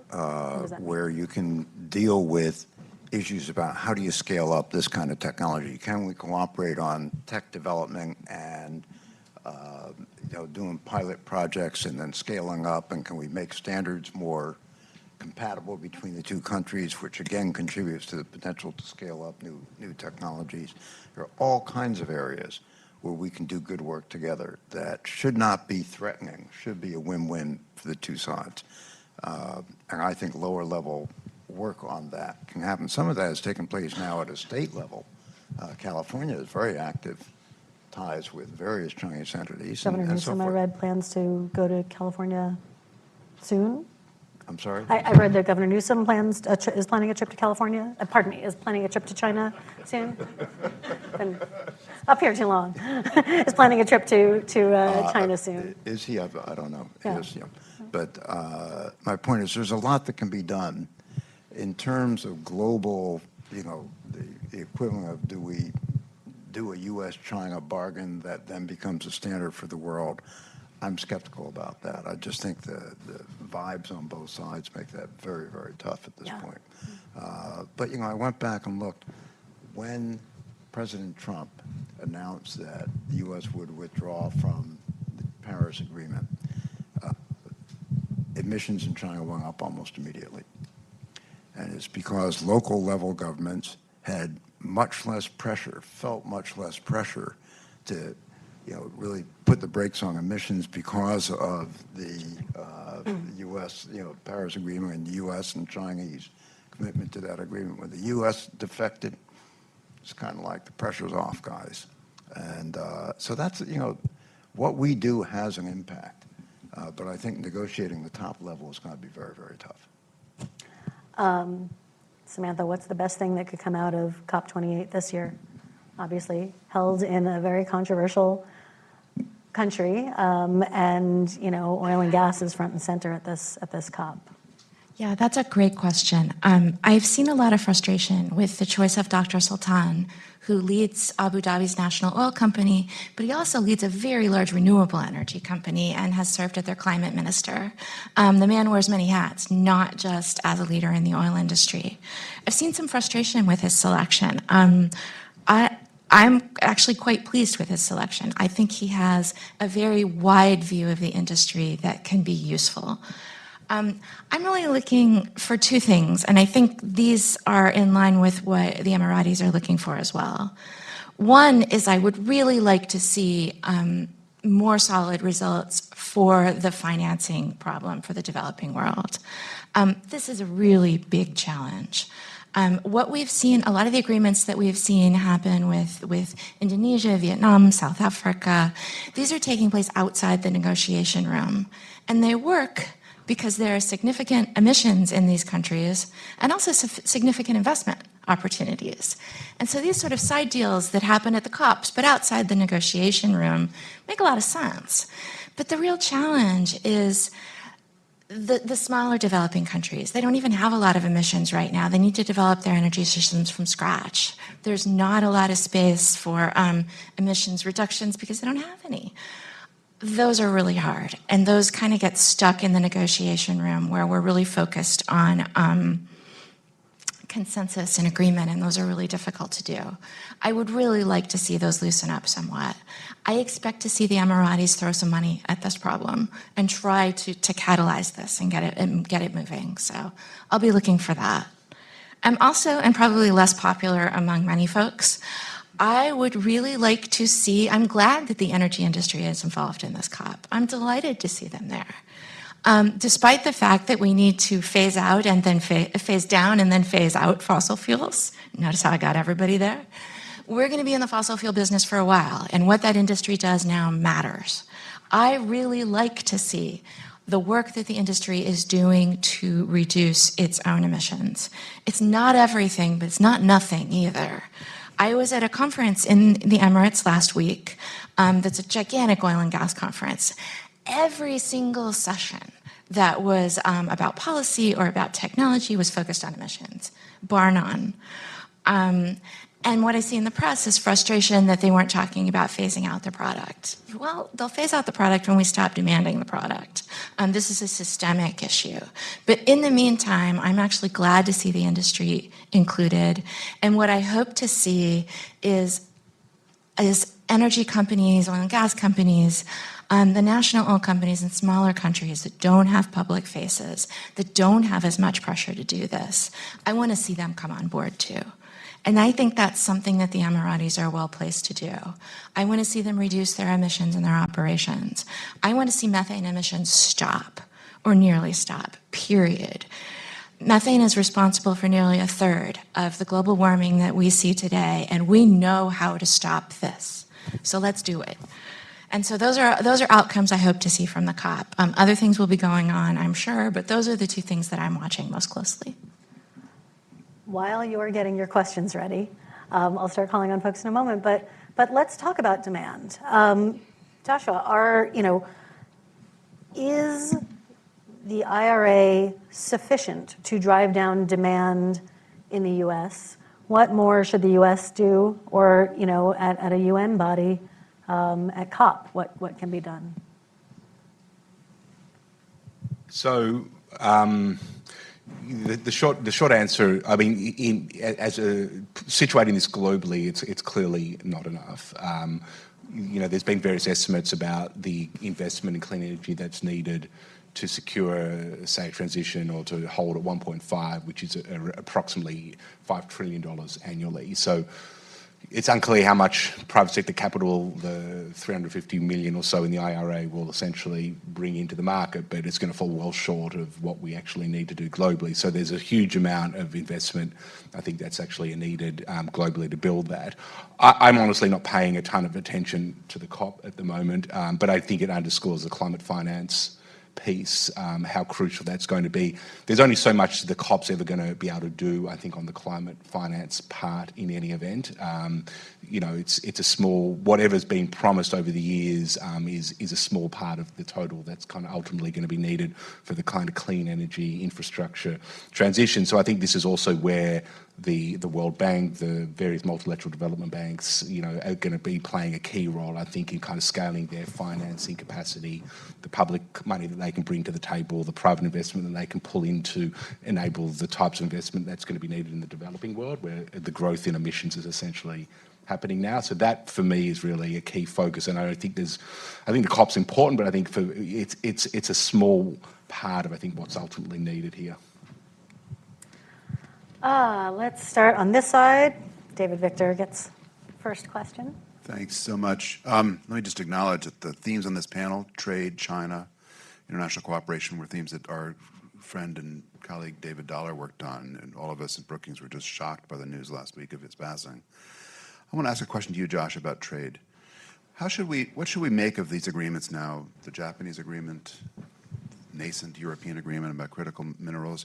Are these the new face of trade agreements, or are these one-off, and WTO reform, all these other things are basically just going to go sideways and we're not going to be doing a lot on trade? Yeah, interesting question. I think that there's probably a couple of elements going on here. I think if you go back to, again, the last serious effort in the US to do a carbon tax, there was a lot of attention paid to the WTO consistency of doing a carbon border adjustment. And, there's sort of, I think, a general consensus that either it's probably going to be okay through an exceptions provision, you may need to look at bringing back an environmental kind of exception provision for subsidies that used to exist and so forth. But it was central to the discussion. In the United States, it's almost quaint to think about the WTO being an institutional barrier to doing these types of action at the moment. But if you go to Europe, it's not. It's still central to the way they think about their carbon border adjustment mechanism, the type of measures that they're going to take. So I do think this is the extent that the trade rules have, I think, become deeply secondary, if not tertiary, to when thinking about these types of actions, I think is quite a currently US phenomenon. But as the WTO is increasingly less able to be active on the dispute settlement front because the appellate body has been neutered, is not able to develop new rules that might be relevant for this space. I think that view of how seriously do we need to take WTO rules when we think about these actions going forward, I think will play out in other countries. And what that will mean, I think, is a loosening of what we've already seen, which is a lot more subsidies, which I think the approach was initially quite constrained by concern about what it would mean for WTO rules. But I think it will also mean that when it comes to carbon border adjustments, that we will see that they will also be less kind of, bounded by concerns about WTO consistency and how that might play out. So we may, because there's a very strong domestic political constituency in favour of them every time you seek to raise the cost of doing anything energy intensive. And one of the key pushbacks has traditionally been, we're going to end up in a trade war and we've got WTO commitments. We're still probably going to end up in a trade war, but we don't have the WTO commitments. And when you're a big country like the US, there's always a sense, well, we can handle this. To your question a little bit more specifically, I think this unravelling means that we're probably going to see a lot more of this idiosyncratic kind of practically, sort of like pragmatic approaches that will be problem solving in the moment, but will be probably challenging from a systemic perspective. So the Japan critical minerals deal is not an FTA under anyone's concept of an FTA. It's a genuine workaround, and as a pragmatic workaround, politically that sounds fine, but it sort of deeply undercuts the idea of what it would mean that you have to have a free trade agreement with the US to kind of get access to these tax credits, right? So I think we're going to see a lot more of that going forward.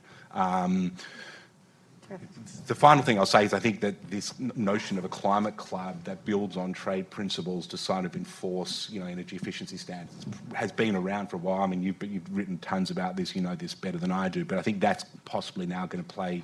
Whereas I think that was constrained by sort of a predisposition towards multilateralism and so forth, I think that's going to become more central. Let's try and get a couple more questions in on this side. In the back, woman in the glasses.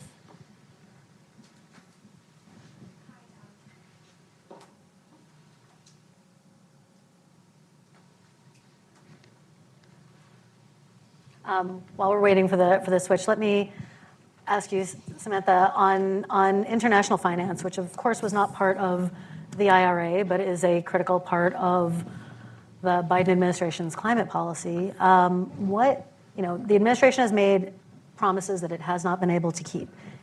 What do you make of the fact that it has not even pledged the other week to the GCF? The U.S. didn't even pledge. Obviously this is all up to Congress. Is there any way for the U.S. to meet its promises? I'll be fast with that. I think it's difficult to get anything through Congress. The House doesn't have a speaker right now. We can't seem to fund the government. We're looking at another shutdown. The only way that we could make a pledge is if we could find a way to redirect other funding. And I don't know the particulars behind that, but an appropriation looks less than likely. But I don't want to put all of this on a floundering Congress right now, because in the past it seems that this administration has not fought for money, right? I mean, there was $1 billion compared, and I'm going to mess up the original ask, but a sliver of what was asked for. That is an indication that someone didn't fight, and that is likely the administration. Why is the administration? Do you think that's true? Are they not fighting for this money? It's an excellent question. I think the administration has had a lot of fish to fry in a difficult environment. I admire what they have been able to do, and certainly wish on this front and on others, frankly, that they had been able to do more. What went on the inside as to who fought how hard for what, I just don't have a view into that. But I will say that there has been so much to do and a fairly narrow political road through which to drive. Good point. In the back? Is the mic working now? Great. Take two. I'm Erica Gerstenberger. I'm with the Institute for Governance and Sustainable Development. My question is for Joshua, but for everyone. You spoke about the WTO, whose dispute mechanisms are available to state parties. I'm wondering, too, what extent do the protectionist provisions of the IRA make the U.S. more vulnerable to challenges, legal challenges from private entities under investor-state dispute settlement agreements and others? Let's take one more and do them in tandem because we only have a couple left. In the front on the same side.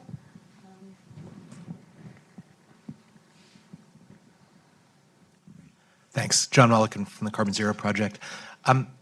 You alluded to this earlier, that the U.S. has the opportunity to lead in nascent technologies like DAC and carbon capture and so forth. But with more established technologies, I think the current generation of announced solar manufacturing is 2 gigawatt capacity. I think the current generation of fleets in China is 20 to 30 gigawatt capacity. There's a lot of economies of scale. There's a lot of learning effects. Are we a dog chasing a bus that's accelerating? And if so, what's the Chinese reaction to that? So let's first, Jonathan, on the legal implications. Short question, short answer. Good question. I don't know. I'm trying to think through when I was a negotiator for investment treaties and we had pre-establishment clauses, but I don't know if tax got caught up in that. So you were protecting investment and giving it national treatment, but I don't know if that extended to national treatment to the types of tax credits that are under the IRA. So I'd have to look at that, but good question. Ken, can we catch up? I'm not optimistic over the short run. I think the U.S. has tremendous technological dynamism, enormously creative. Chinese have a big head start, and they continue to be, very rapid in technology development. Look at their battery sector. Look at EVs as a whole, and in a lot of areas. It isn't just that they can produce for less money and on a large scale, is that they keep improving the product. And they're going to be directing that now very rapidly, as much as they can, toward exports. Exports to Europe for higher-end stuff, but also within their Belt and Road Initiative, moving to pushing out more and more clean energy, clean transportation, and that kind of thing as a component of that. It's got to be much cheaper than we can do. So we've got to noodle through that and figure out, how we can leverage what they're doing, partner where we can, have our own creative industry go to work, but then we have the problem that's been mentioned earlier of the workers. What kind of labor force do we have for that? At the higher end, are we getting enough people with necessary education and skills coming to the United States to live here? We've always been very good at that in the past. We're not as good as that recently. And we really need to address that. Well, I have a lot more questions. I'm sure you do too. But here is where we have to stop. Thank you all so much. This was a great discussion. Thank you. Thank you, Lisa.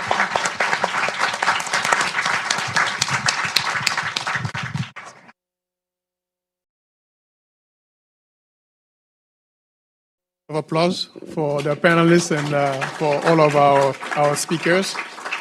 I think it's hard to summarize the whole day, but I think one thing that's clear is that a lot is being done, but we can agree also that a lot still remains to be done. But I'm really encouraged by the ramping up of ambition that we're seeing, both in the U.S. through the IRA and what it could mean for the rest of the world as we work towards trying to secure a livable planet for the next generation. So here too at Brookings, we're going to continue doing what we can, our part. We're also ramping up our work on climate, and we'll continue to monitor the IRA and also its implication for the rest of the world, and also tracking progress globally toward that net zero ambition that we have.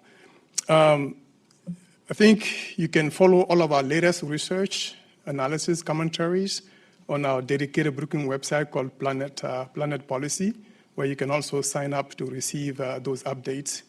And I encourage you also to check out Climate Sense, which is a podcast here. The host is none other than our own Samantha Gross. And last but not least, I think I'd like to thank all the colleagues who really worked hard to make today possible. Central Communication led by Andrea Risotto here, along with Krista Lanning, who's sitting there in the back, and all other people in Central Com that I can't name in the short period of time that we have. And I'd like to also thank really Samantha Gross for her leadership working with other scholars to bring us together and pull this event off. And to you all for sticking with us through the entire morning. A round of applause again, and we are adjourned.